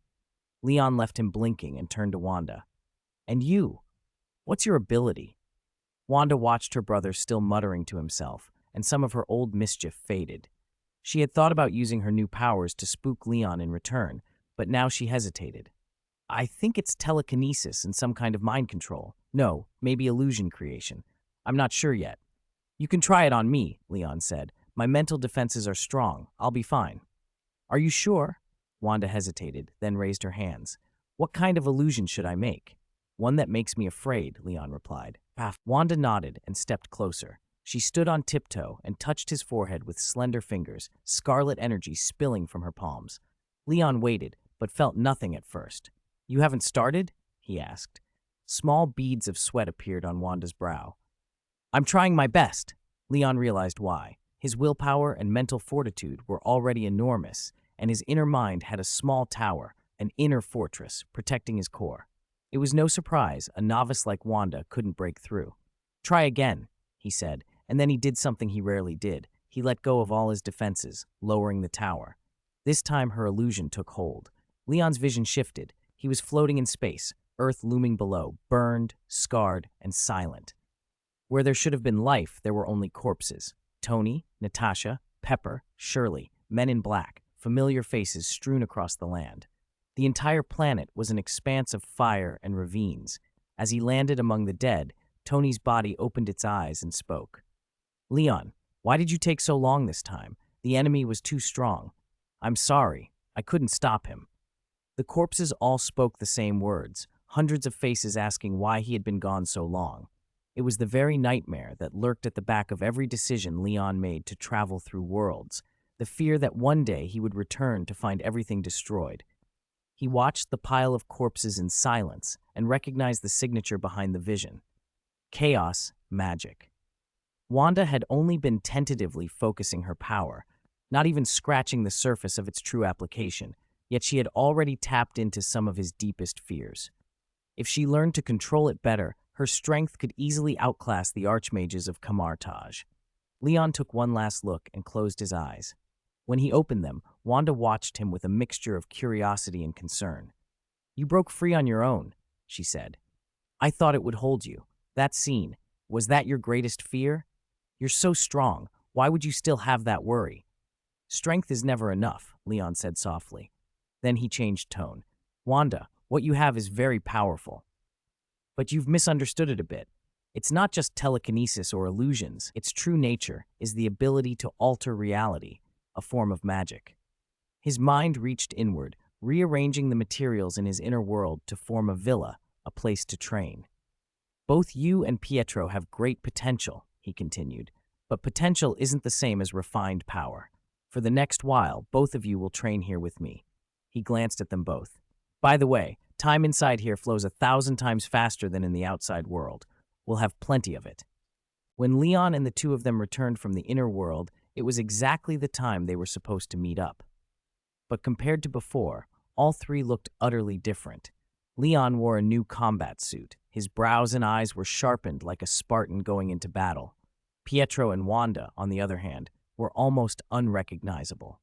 Pietro's left cheek was swollen, both eyes black and blue, and his hair was an unkempt mess. His clothes were torn, and beneath them his skin was a roadmap of scars.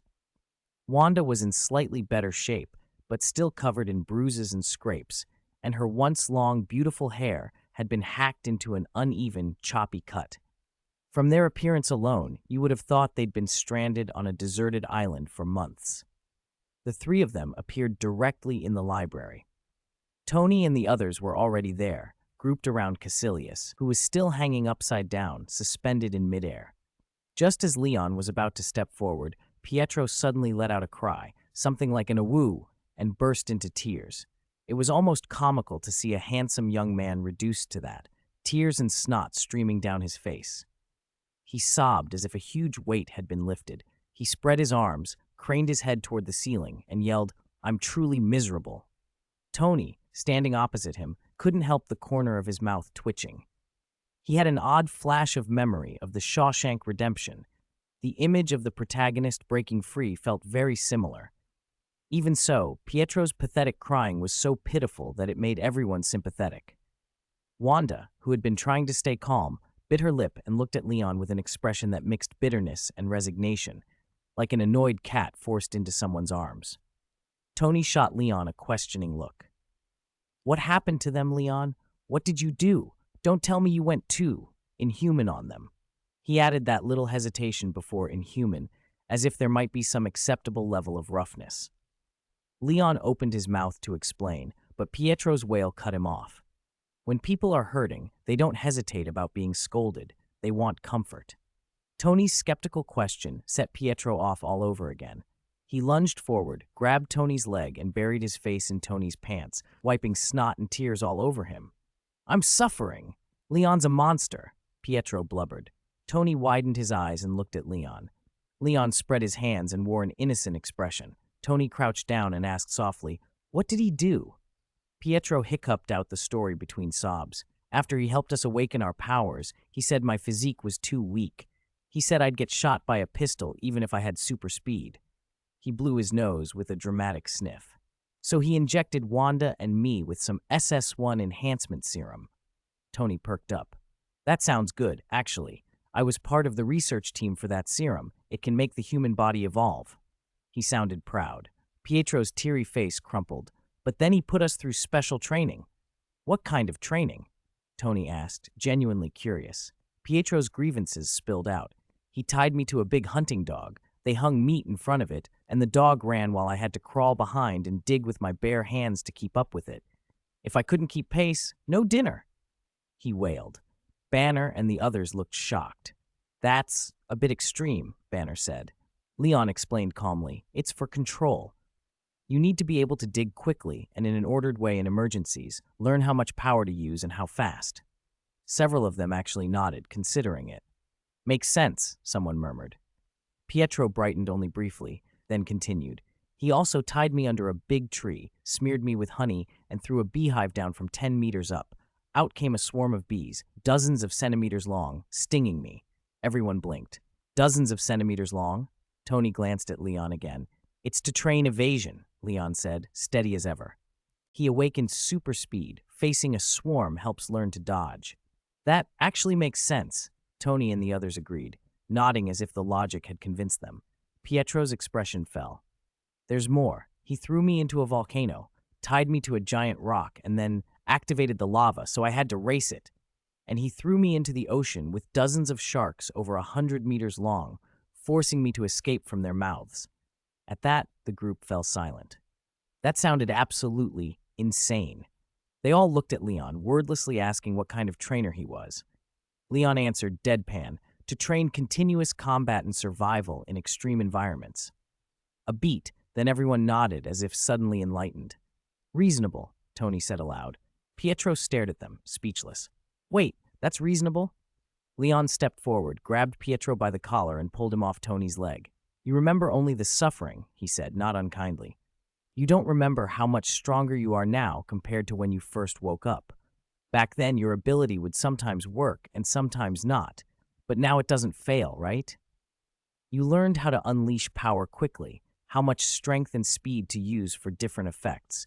Training in volcanoes, oceans, high altitudes, deep abysses, even space, that's why your survival and adaptability have improved. He turned and tapped Pietro's chest with the back of his hand. And look at Wanda. She went through similar training, but she doesn't look like you. How can a man be so fragile, worse than your sister? Pietro fell silent, looking at Leon with a new, conflicted expression. He glanced over at Wanda. Is that true, Wanda? Did you go through all that too? Wanda's eyes flicked to Leon and then back to Pietro. The brother and sister had trained separately under Leon's supervision, so they didn't know the full details of each other's regimen. Their shared pain was real, but so was their growth. Chapter 174, Prelude. Wanda's lips moved. After a moment, she averted her gaze awkwardly. Almost, I guess. Leon had given her a set of restricted manuals on illusion and psychokinesis and told her to study them on her own. He'd check on her from time to time and spar with her using powers that manifested similarly. After nearly 2 months, her progress had been enormous, but messy.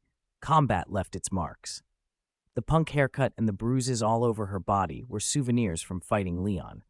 A few minutes earlier, she'd still been nursing a little resentment over his brutal training methods, but after hearing Pietro's story, she felt fortunate instead. Leon hadn't been that cruel. She smiled guiltily at Pietro. Pietro, be stronger, she urged. We trained and got stronger, didn't we? Pietro stared at Leon with new doubt. Could it be I'm really too fragile? Leon smiled. Everyone has moments of weakness. You were more emotionally raw because you trained alone. That's normal. Don't doubt yourself. So this is normal. Pietro looked at Leon as if he just realized how foolish he'd been. Leon had trusted him, trained him, helped him develop his powers, and Pietro had been crying and complaining. Not worthy of that investment, he thought, and wiped his eyes with his already tattered sleeve. His eyes were still red, but his gaze hardened. I understand. Leon, I'll use what I learned these 2 months to protect the Sanctum Sanctorum. Leon relaxed. Pietro, I knew you had it in you. Go with Wong to the Hong Kong Sanctum and help there. The safety of Earth depends on you. Pietro's excitement surged. He shouted, yes, and stuck close to Wong. Kids and young adults like Pietro were easy to rally. Tell them they're saving the world or that their sacrifice matters, and they'll throw themselves into the fight with sword, gun, or bare hands. At that moment, they feel invincible. Death becomes glorious and meaningful. Leon knew this intimately. He'd lost his last life acting heroically, so he also knew how to stoke Pietro's courage. Besides, Leon had genuinely poured himself into Pietro's training. In the movies, Pietro was a speedster who could be felled by a single bullet. Without rigorous training, Leon worried he'd get stabbed by a random minion in a bigger fight. Leon turned to Wanda. Wanda, stay in the sanctum with Banner. Like Banner, move to whichever of the 3 sanctums needs the most help. Wanda's progress over the 2 months had been, by any measure, unreal. When Leon went head-to-head with her, he had to use psychokinesis at a mid to late planetary level. That was a force equivalent to tens of thousands of tons. But Wanda's strength was chaos magic. Her physical strength stayed around 30 tons after the SS-1 serum. In Leon's small team, aside from Wong and Mordo, anyone could overpower her if they managed to get close. Her magic still depended on a kind of initiating gesture, more a subconscious trigger than a necessity, but that moment of action could be exploited. Understood, she said. They'd been brought in and awakened to protect the sanctum. They would follow orders. Leon looked to the others. How are preparations? Wong answered. All 3 sanctums are ready for war. We can begin the plan. We'll hold them off, but Leon, be careful, Mordo warned. I will. Leon turned toward Caecilius. I'll take this one, but something's missing. Oh, Caecilius' escaped accomplices can't be left behind, Wong said. Leon switched on his enhanced vision and hearing and immediately located the cultists. For an instant, his figure blurred as he searched the city and brought them in. 8 unconscious figures lay on the ground, all wearing the same dark robes and the same smoky, dark dimension eye makeup Caecilius favored. Are these the accomplices who attacked the London sanctum with Caecilius? Leon asked Wong. Old Wong scanned their faces, astonished. They're all here. 5 more than I expected. Then consider it a buy one, get one, Leon muttered with a smirk. He used psychokinesis to float the cultists to his side, then seized Caecilius. I'm going to pay Dormammu a visit. Whether there's an anomaly or not while I'm gone, be ready for war. Carrying the 9 prisoners, Caecilius and the 8 followers, Leon walked to the ring fixed where the original Eye of Agamotto had been. He stepped through and vanished. The library fell into a heavy, expectant silence. Everyone felt it, a mix of relief and apprehension. Pietro broke it. Superman's power is truly illogical, he said. They all looked at him, and Pietro hurried to explain. Finding enemy accomplices like that, Batman would need 2 whole issues to track them down in DC. But Leon just stood there, casually used his power to find them, and then used super speed to bring them here in the blink of an eye. It's unfair. My speed isn't even close. Banner and the others laughed. They'd wanted to say it for a long time. Leon was absurdly strong. Worse, he was relentlessly trying to get stronger. It was infuriating and reassuring at once. Okay, Superboys, and one girl, enough small talk. Time to guard your sanctums, Tony said, trying to be authoritative, though concern threaded his voice. Pietro's blurted comparison had oddly eased the tension. Leon's strength was beyond them. Worrying about him was pointless. Better to get to their battlefields. Iron Man's title had to shine even against dimensional demon gods. Don't be careless, Tony, Wong and Mordo said, and they stepped into the portals to their respective sanctums. Guys, if anything unexpected happens, tell me right away, Banner called, flexing. This time I won't hesitate to bring out the Hulk. Got it? Tony made an okay gesture and disappeared into his portal. Wanda called after Pietro as he followed Wong. Pietro, be careful. Tell me if there's danger. Don't worry, Pietro wiped his nose. These 2 months of training weren't for nothing. Even if 10,000 enemies show up, I can handle them. Across countless Marvel movie universes, the first war Kamartaj would wage against a dimensional demon god teetered on the brink of breaking out. Chapter 175, Caecilius's Sacrifice. The world inside the ring measured 1/10 of a light year across. A massive continent floated at its center, thousands of kilometers in every direction. Dozens of planets drifted in the void, orbiting that continent. Beyond them was nothing but the vast emptiness of the universe. When Leon first entered, the small world had been completely dark. Everything within it could only be perceived through mental power. He had placed a star there, and only then had the place acquired light, though it still felt desolate. Leon had brought 9 people and landed on a planet roughly Earth-sized. The enormous continent hung overhead, exerting a subtle gravitational pull far stronger than Earth's. Leon used the world's power to generate breathable oxygen for the planet they stood on, then dispelled the stupefying curse that had bound Caecilius. Caecilius's long hair was braided. He shuddered and slowly opened his eyes. He first took in the sight of his followers, all lying unconscious on the ground, pale but otherwise unharmed. Then he scanned the barren landscape. Yellow sand whipped across empty plains, and in the dusty clearing stood Leon, clean, composed, unmistakable. Caecilius had seen a picture of him. This was the new Sorcerer Supreme of Kamartaj. The man who, according to the sorcerer Caecilius had killed, was also called Superman. It didn't take long for him to figure out that, after being stunned by magic, he'd been brought here and controlled by this Superman. Despite the obvious disadvantage, Caecilius remained eerily calm. He pushed himself up, looked to the sky, then around the alien plane, and finally fixed his gaze on Leon. No panic showed in his face. A strange dimension, he said. You brought us here to exile us? He flicked his wrist, and a translucent, illusory spear of space coalesced in his hand. You are the new Sorcerer Supreme, the Ancient One's successor, Superman, right? Leon watched him steadily.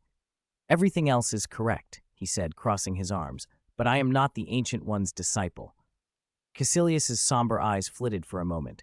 He dispelled the spear. He could draw power from the dark dimension, its energy always at his back.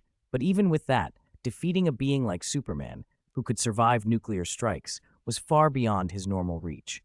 Still, he felt no fear. The dark dimension's power had given him a unique command of space manipulation. He believed he held a trump card. If he was clever, even Superman could not kill him. Caecilius circled Leon once. I have no wish to be your enemy or an enemy of Camartage, he said. Then why attack the London sanctum? Leon asked, cutting off the beginning of what would have been a longer speech. That wasn't an attack, Caecilius replied. It was salvation. Leon humored him. Salvation? Caecilius spoke as if lecturing a pupil.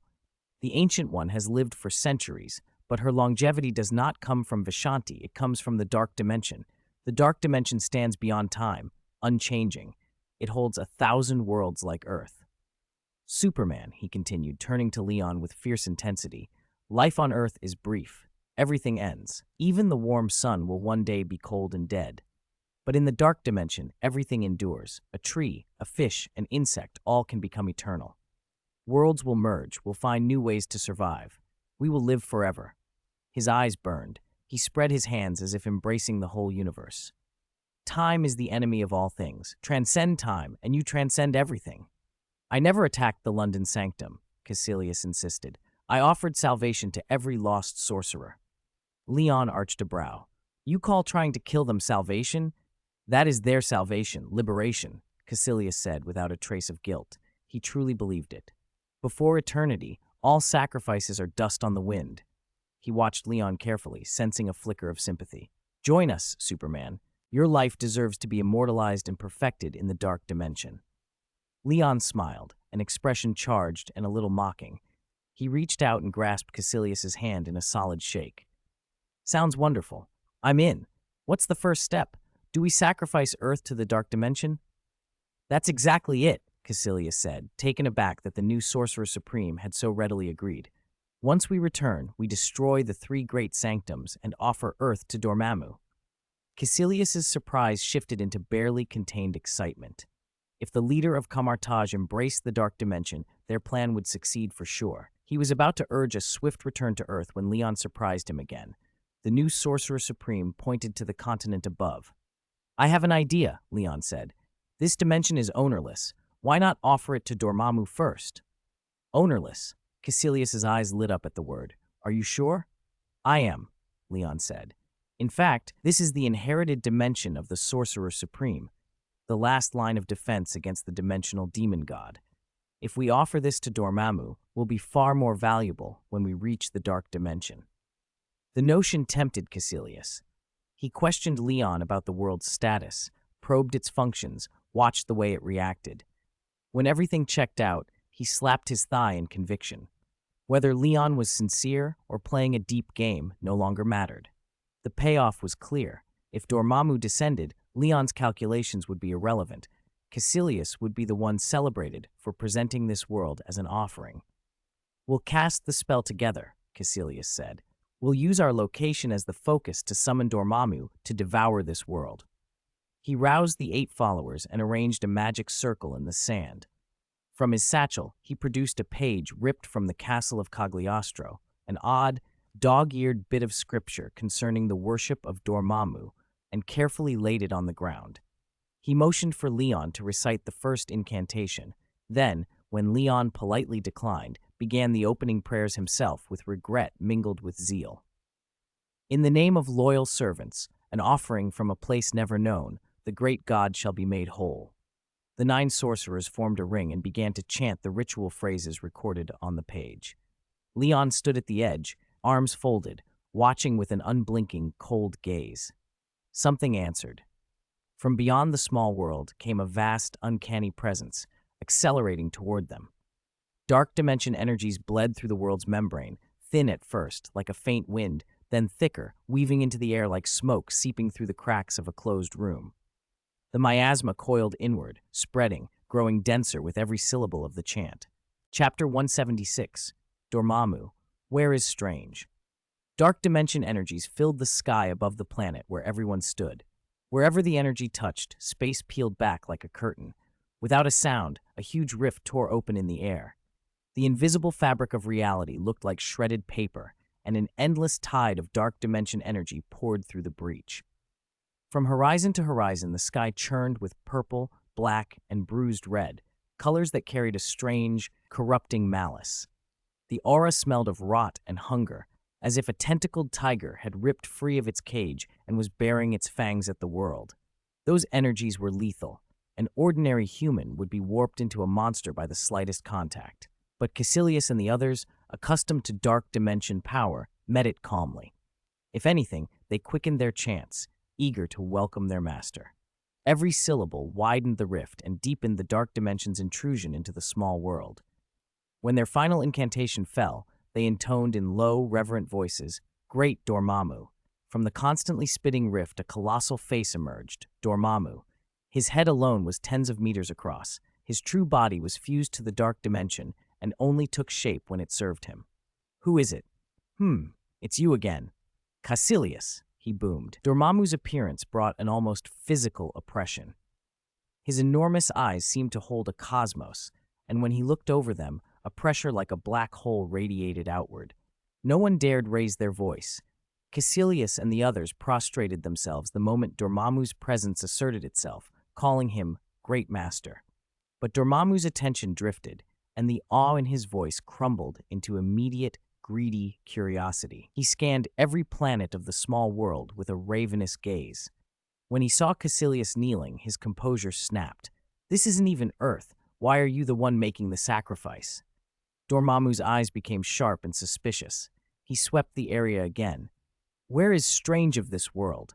Why hasn't he come out yet?" Leon's mouth twitched. In countless parallel realities, Dormammu was not unique, but there were few like him, and many Doctor Stranges had learned to irritate him.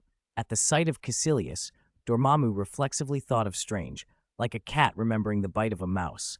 Caecilius and the followers exchanged confused looks. Strange? They had never heard the name. "Great Dormammu," Caecilius managed to explain at once, kneeling. "This world is unclaimed. I offer it to you. Let us and Earth join the dark dimension." Dormammu ignored Caecilius's flattery. He only wanted to know where Doctor Strange was. Without Strange, the conquest felt incomplete, like a meal ruined by a fly. Even a small world 1,000,000,000,000 kilometers across could not compete with the irritation Strange had caused him over the years. "Where is Strange?" he demanded again. Caecilius faltered. I do not know this person called Strange," he said, voice thin. "You don't know?" Dormammu's authority cracked. Leon stepped forward and spoke quietly, almost conversationally. Of course he wouldn't know. Strange is still an ordinary man in this world. Ordinary? Dormammu paused, then a slow, ugly relief washed over him. He brightened, excitement replacing suspicion. "So he's not a sorcerer yet. That means this time I can devour this world without trouble." Dormammu seemed to accept Leon as one of the few living things before him. In a barren, small world, why would an outsider stand among those offering a planet? "Your wish is to join the dark dimension?" he asked, pleased. Caecilius trembled. This was the moment he had waited decades for. If he became part of the dark dimension, transcending time, then perhaps he could reunite with his dead wife and son. "Yes, great Dormammu, that is our prayer," Caecilius said, bowing his head. "A fine wish. I promise you. Henceforth, you will be part of the dark dimension and part of me." The words sounded almost kind, but when Dormammu spoke, the dark dimension's sigils on their foreheads flared to life. Crimson runes burst forth like burning veins. A torrent of corrupt energy streamed from the marks, engulfing the 9 followers. In a single breath, their bodies began to exude visible, purplish-black energy. Flesh and tissue blackened and charred, eaten away by the power that had promised them union. What's happening? My flesh is melting," someone screamed. "I can't take it. My soul feels like it's on fire." "It hurts, oh God, it hurts. The dark dimension is devouring us. Dormammu, he's going to devour us." In those last horrifying moments, the renegade sorcerers understood the truth. Joining the dark dimension had been a lie. There was no ascension, only assimilation. Their promised eternity was reduced to becoming nutrient for Dormammu himself. "No, this can't be." Caecilius's voice broke. Cracks spidered across his body as he broke into shards pulled toward the rift.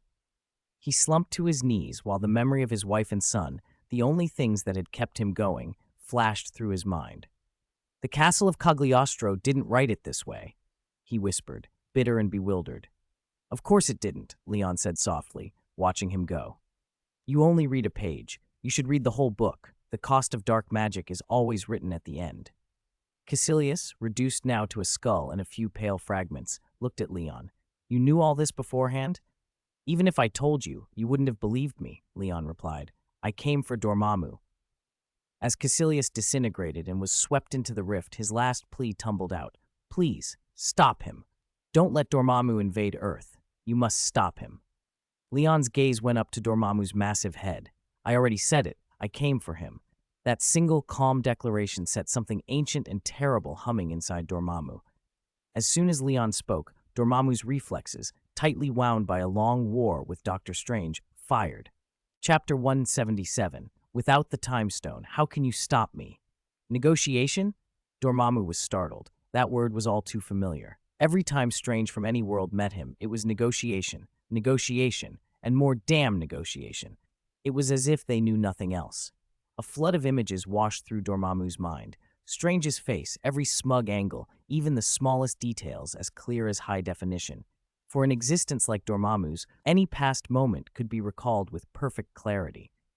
Every time Strange said that, his self-righteous expression made Dormammu sick. He never wanted to remember it again. And yet those memories nagged at him. He vowed one day to crush all the Stranges. That was why he both refused to erase those images and hated being reminded of them. Now a small, ordinary creature below, under the biofield cover, Leon looked like any other man, had the audacity to speak of negotiation. He dared to summon the face of that sewer rat Strange into Dormammu's mind. Rage flared. His head, already a crown of flame, erupted with solid purplish-red energy. The fire of the dark dimension swirled around him, threatening to burn the world. No one could remain calm in front of Dormammu like this. Leon felt his chest tighten. Dormammu, within the dark dimension, truly possessed power on a single universe scale. Still, Leon wasn't frightened. Everything was going according to plan. He inwardly noted, with mild irritation, how Dormammu's flaming head reminded him of that famous captain with a burning skull. Negotiation? You dare speak of negotiation? Dormammu scoffed. You've come to die. He struck without warning. Countless earthen spears erupted from the dark dimension's energy, streaking toward Leon to pierce him. Leon reacted instantly. His hands flashed, and several massive seraphim shields formed and closed around him. With dull thuds and crisp cracks, the spears shattered and rained down. Leon's cape fluttered. It lifted him backward to hover in the air.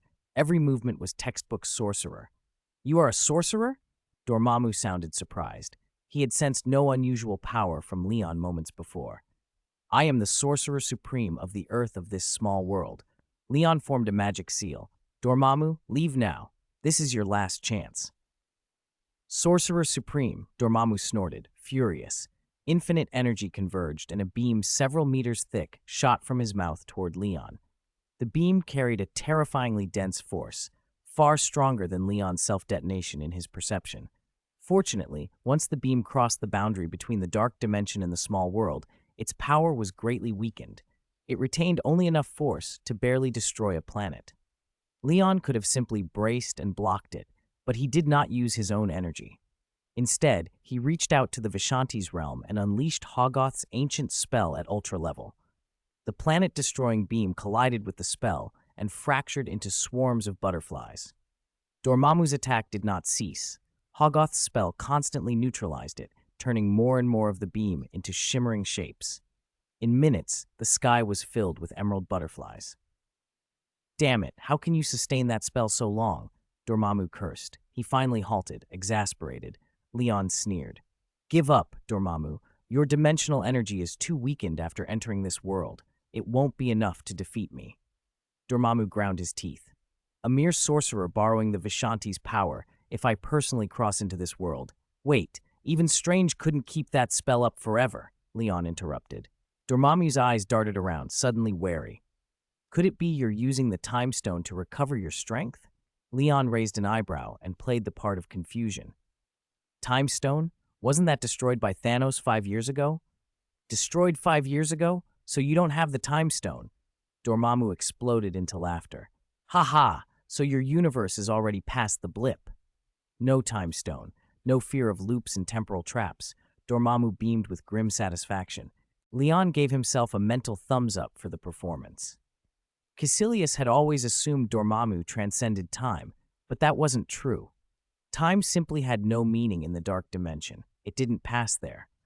When Dormammu first met Strange, he couldn't even grasp the concept of time, so the Time Stone should have been nothing to him.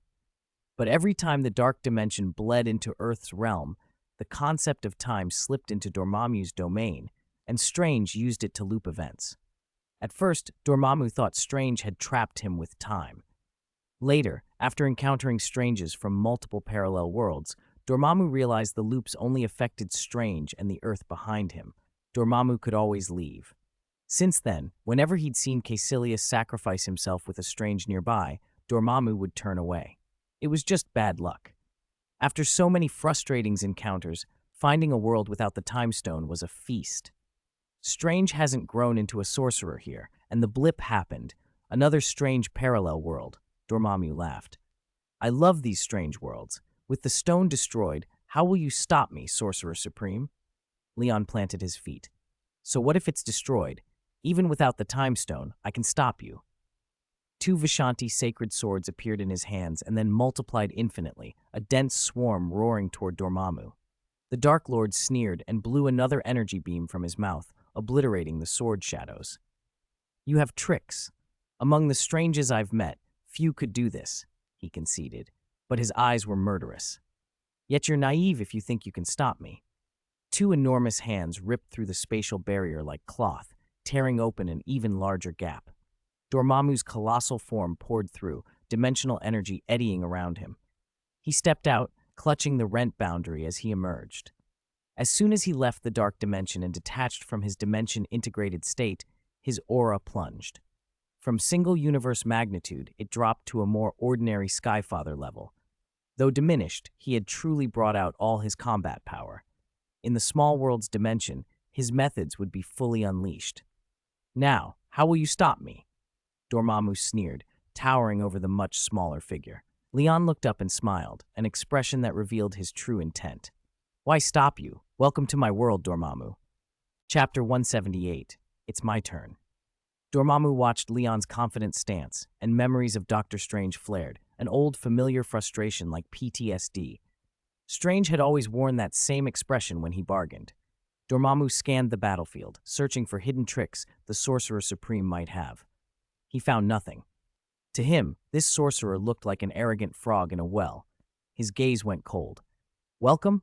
Then offer this world and Earth to me, Sorcerer Supreme, Dormammu told him. Leon formed hand seals. This world is mine and Earth is under my protection. If you want it, come and try. A mirror dimension unfurled, expanding until it coated the entire planet. Dormammu sneered. Mirror dimension? Pathetic. Then I'll kill you and devour everything myself. Dormammu struck. The dimensional energies around him flared, tearing through the mirror dimension as if it were glass. A fist, the size of a small mountain, tore open space and appeared before Leon. Close combat, raw physical force. Dormammu's answer to the sorcerer's shields came crashing in like an impact from a god. Leon's body was hit and sent flying like a meteor. He smashed through mountain after mountain along the planet's surface, toppling peaks like pins. Dust and rubble filled the sky for kilometers. From orbit, the world looked like it had sprouted a ring of brown scars. A mere Sorcerer Supreme without the Time Stone still dares to bluster. Dormammu roared. He thrust his hands forward and commanded the elements of the world. Wind and rain, thunder and lightning, earthquakes, fire and flood, gales, earth veins, tsunamis, meteor showers, everything surged toward Leon under Dormammu's will. Any one of those catastrophes could have ended life on a global scale. He hurled them all at the single sorcerer, venting years of hatred for Strange and for being provoked. When the chaos died down, the planet's surface was a pocked wasteland. Where Leon had stood, a bottomless chasm yawned, seawater pouring in from all sides. Not even the Ancient One would likely have survived that. Dormammu walked to the rim and peered down. No life signs. He turned to leave, confident the sorcerer was dead. Strange. One day you and this entire Earth will be devoured like this, he muttered, already imagining the dark dimension swallowing the world. Oi, where are you going? A voice stopped him. Dormammu froze and spun around. You're not dead. Leon rose from the abyss completely unharmed. His battlesuit looked pristine, not a hair out of place. Your attacks were just ticklish. If you want to kill me, you'll have to try harder. He clenched his right fist, and a brilliant blue energy surged out, spreading across the planet like a tide. You're leaving just as it's my turn. That won't do. Dormammu's expression shifted. The portions of space he had assimilated into the dark dimension began snapping back to normal. Open spatial portals winked shut. He tried to pull the dark dimension's power back through, but his connection had been cut. He couldn't continue the invasion, and he couldn't even retreat. Flames danced across his head as panic flared. The whole world was suffused with a layer of blue energy that hummed with spatial force, profound, alien. As a Dimension Lord, he could shatter a space-based mirror dimension without effort, but he couldn't penetrate this isolation. The only way out, he decided, was to kill Leon, the Source. Do you still need me to answer that? I cut off your retreat, Dormammu. You're a bird in a cage now, Leon said, floating in the air. He wasn't weaving spells anymore, only flexing his wrists. You're asking for death. Dormammu snarled and brought his fist down. To Dormammu, Leon was an ant beneath a mountain. The impact should have crushed him. Instead, the mountain-sized fist slammed into an immovable barrier and stopped. It was as if a charging rhinoceros had hit a wall of titanium, unmoved. Leon had simply extended a palm and caught it, without budging. What? Dormammu cried. Impossible. Nothing is impossible. Your punch has no power here. It's too weak, Leon said, withdrawing his hand and crossing his arms. Insulted, Dormammu gathered power and unleashed another world-shattering blow, one that would pierce a planet. Leon did not raise a hand. He stood with his arms folded and met the hit like a fixed stake hammered into the sky. The strike landed with a dull thud. Mountains crumbled in its wake, yet Leon did not flinch. How can a sorcerer like you have such a physique? Dormammu staggered back, bewildered. A Dimension Lord for untold years, he had never seen a sorcerer withstand raw force like this. Leon only smiled. Is a sorcerer who doesn't understand close combat still a sorcerer? Now it's my turn. Dormammu answered with a barrage. Hooks, straight strikes, uppercuts, sweeping chops. Fists rained down, each carrying infinite force. Every aftershock leveled valleys. Streams of destruction followed each strike. And still Leon hung unmoved, absorbing blow after blow as if he were made of vibranium or uru. He floated there the whole time, giving no leverage, no opportunity. When Dormammu finally stopped, he found himself the one shaken. Leon rose calmly, then in an instant his body expanded, his presence swelled, and he reappeared at Dormammu's massive head as if by teleportation. Against that near 100-meter skull, Leon's fist looked minuscule. He punched Dormammu's temple. The fiery lord's head and enormous body tumbled from the sky like a meteor. The impact hurled Dormammu across the land. He bounced and skidded, carving 1,000 kilometers of shattered earth and raising a dust storm to blot out the sun. A high, keening cry tore through the air. "Ooh!" Dormammu howled in pain. Leon hovered, cape fluttering, his biofield fully deactivated. A thunderous sonic boom followed his motion. Clouds and rain spun around him as he propelled toward the fallen Dimension Lord, charging with the cold certainty of someone who just turned the tide. Chapter 179, Star Explosion. Inside the collapsed mountain, Dormammu struggled to rise. Leon's fist met his face again. Boom. Dormammu's head, which had just lifted, slammed down onto the rock layers and sank thousands of meters. An invisible blast of air radiated from the impact. The surrounding ground peeled back in layers beneath the force. The continental shelf shuddered, the ocean heaved, and for a moment it felt as if the world had been reset to some primeval day of creation. Amid Dormammu's howls, Leon planted his boot on the vast, flaming skull and rained blows down in a steady rhythm. Each punch echoed like a roar that reverberated through the world and drove Dormammu thousands of meters toward the planet's core. Thump! Thump! Thump! The heavy impacts rolled like thunder, accompanying the demon's screams. Together they fell toward the core. Dormammu's bulk shattered the crust. Pulverized rock sprayed over Leon like droplets from a gargantuan fountain. He did not flinch, his face cold, a thrill sparkling in his eyes. Since transmigrating, Leon had never enjoyed a beating like this. Dormammu's immortal nature made him the perfect punching bag. They descended ever closer to the core, and the heat climbed. After another solid blow, Leon drew his hand back to gather power. The laws of the universe swirled around his arm. In the next instant, he unleashed a full-force punch. His speed approached light. If the previous blows had been relentless but ordinary, this was something else entirely. 10 quadrillion tons of force delivered at nearly light speed. At the moment the punch left his fist, everything seemed to freeze. Time stretched thin, and sound fell away. Dust motes, shards of rock, every particle hung suspended like ink on a page. The world turned into a static, hauntingly beautiful painting. Then the image was torn apart. A point of light flared and expanded with terrifying speed. The planet where they fought detonated from within. In the void of space, there was no sound, only a blinding fireball. The planet shattered, flinging evenly sized chunks of rubble in every direction. The sight was apocalyptic, terrible and beautiful all at once. Out of the inferno surged two silhouettes, Leon and Dormammu. Dormammu's head lolled, limbs drifting weakly in the void. Leon was still punching. Each blow carried a destructive force capable of obliterating a planet. Dormammu's flaming skull had swelled grotesquely, but Leon did not relent.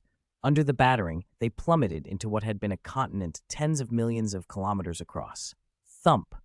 The impact sent a wave of dust sweeping the sky, and sound rushed back.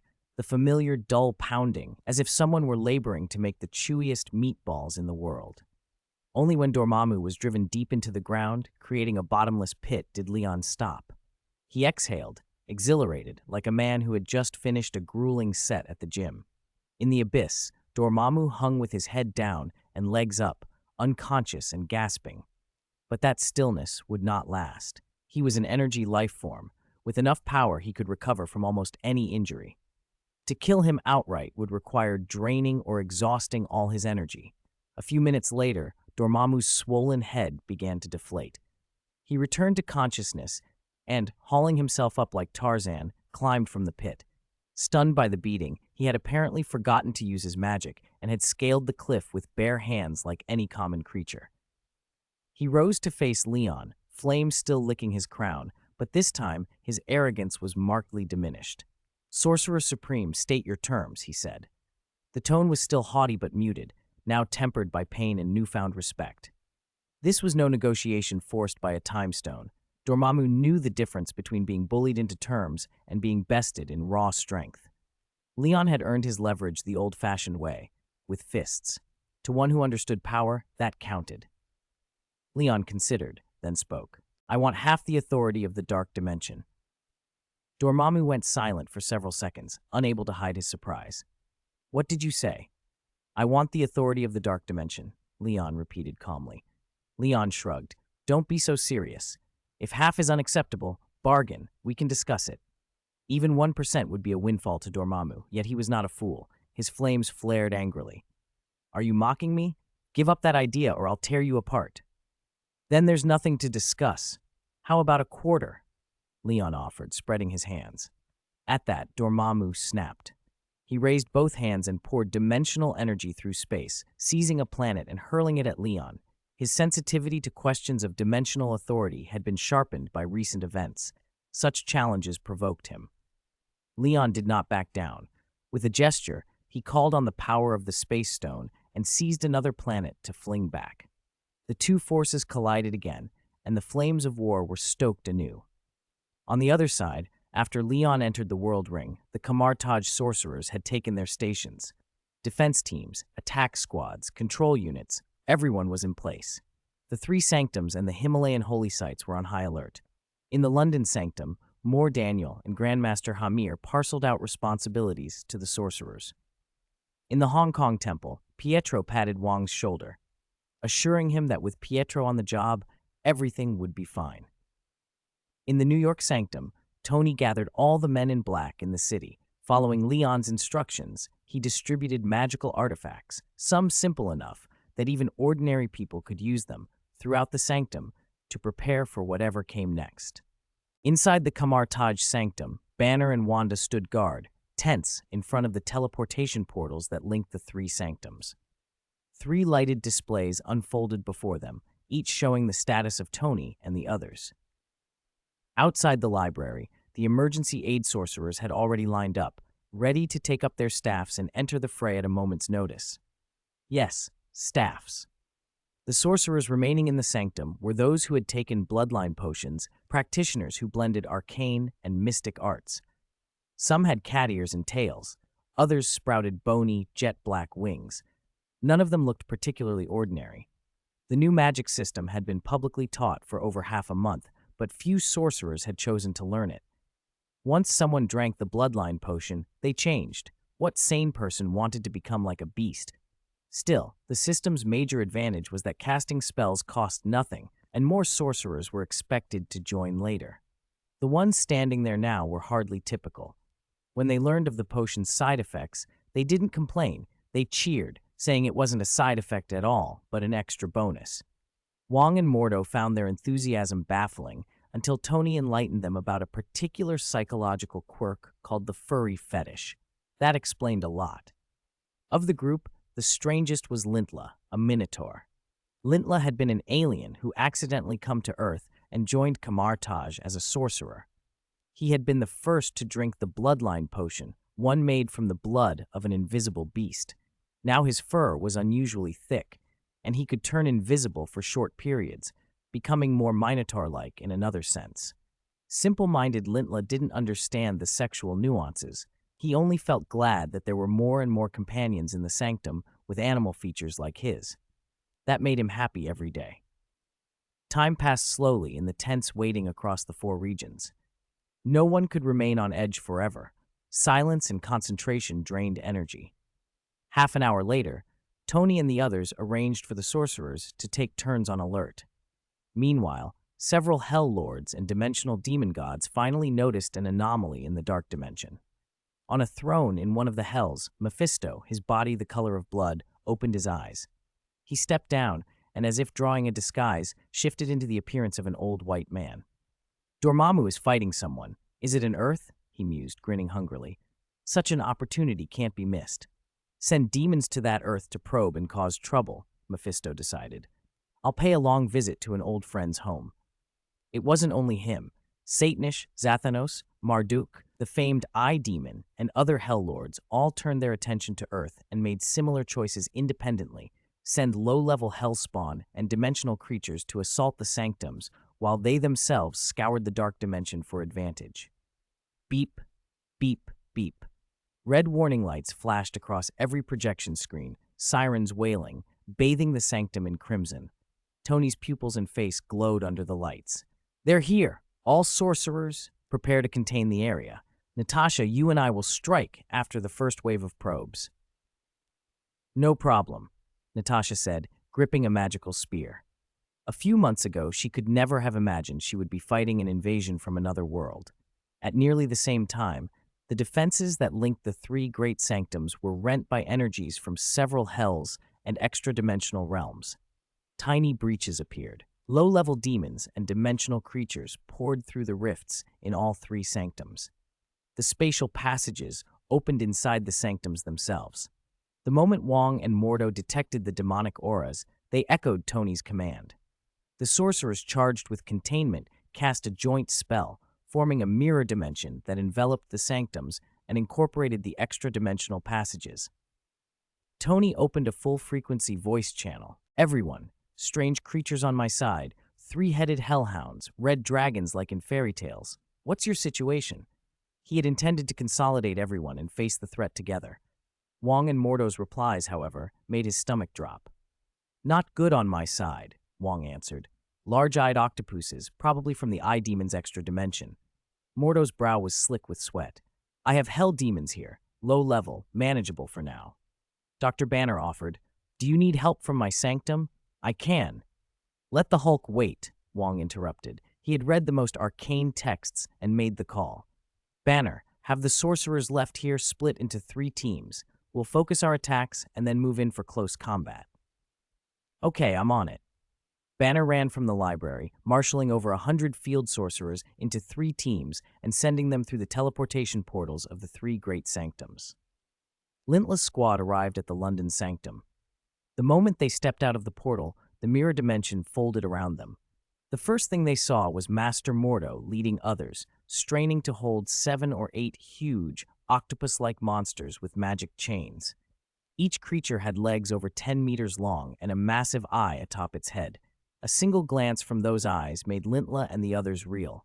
Not good. Mental corrosion. Use Vishanti's mind guard now. Someone shouted. Dozens of sorcerers linked briefly to Vishanti's dimension to add psychic protection, then joined Mordo's struggle. Master Mordo, what should we do? They called. Unforgivable curses. Focus on one target.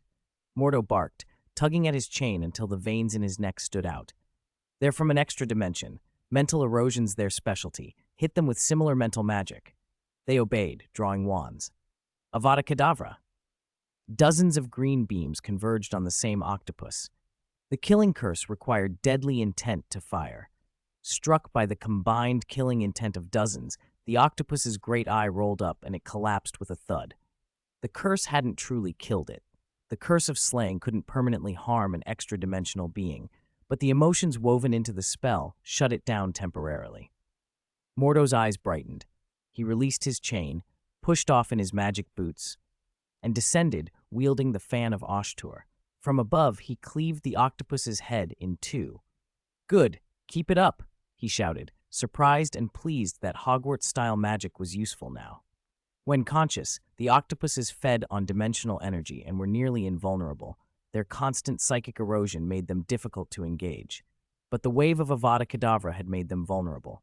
Within minutes, Mordo and the sorcerers cut through the remaining monsters like slicing vegetables. Mordo grinned. "Looks like we're the first to break through."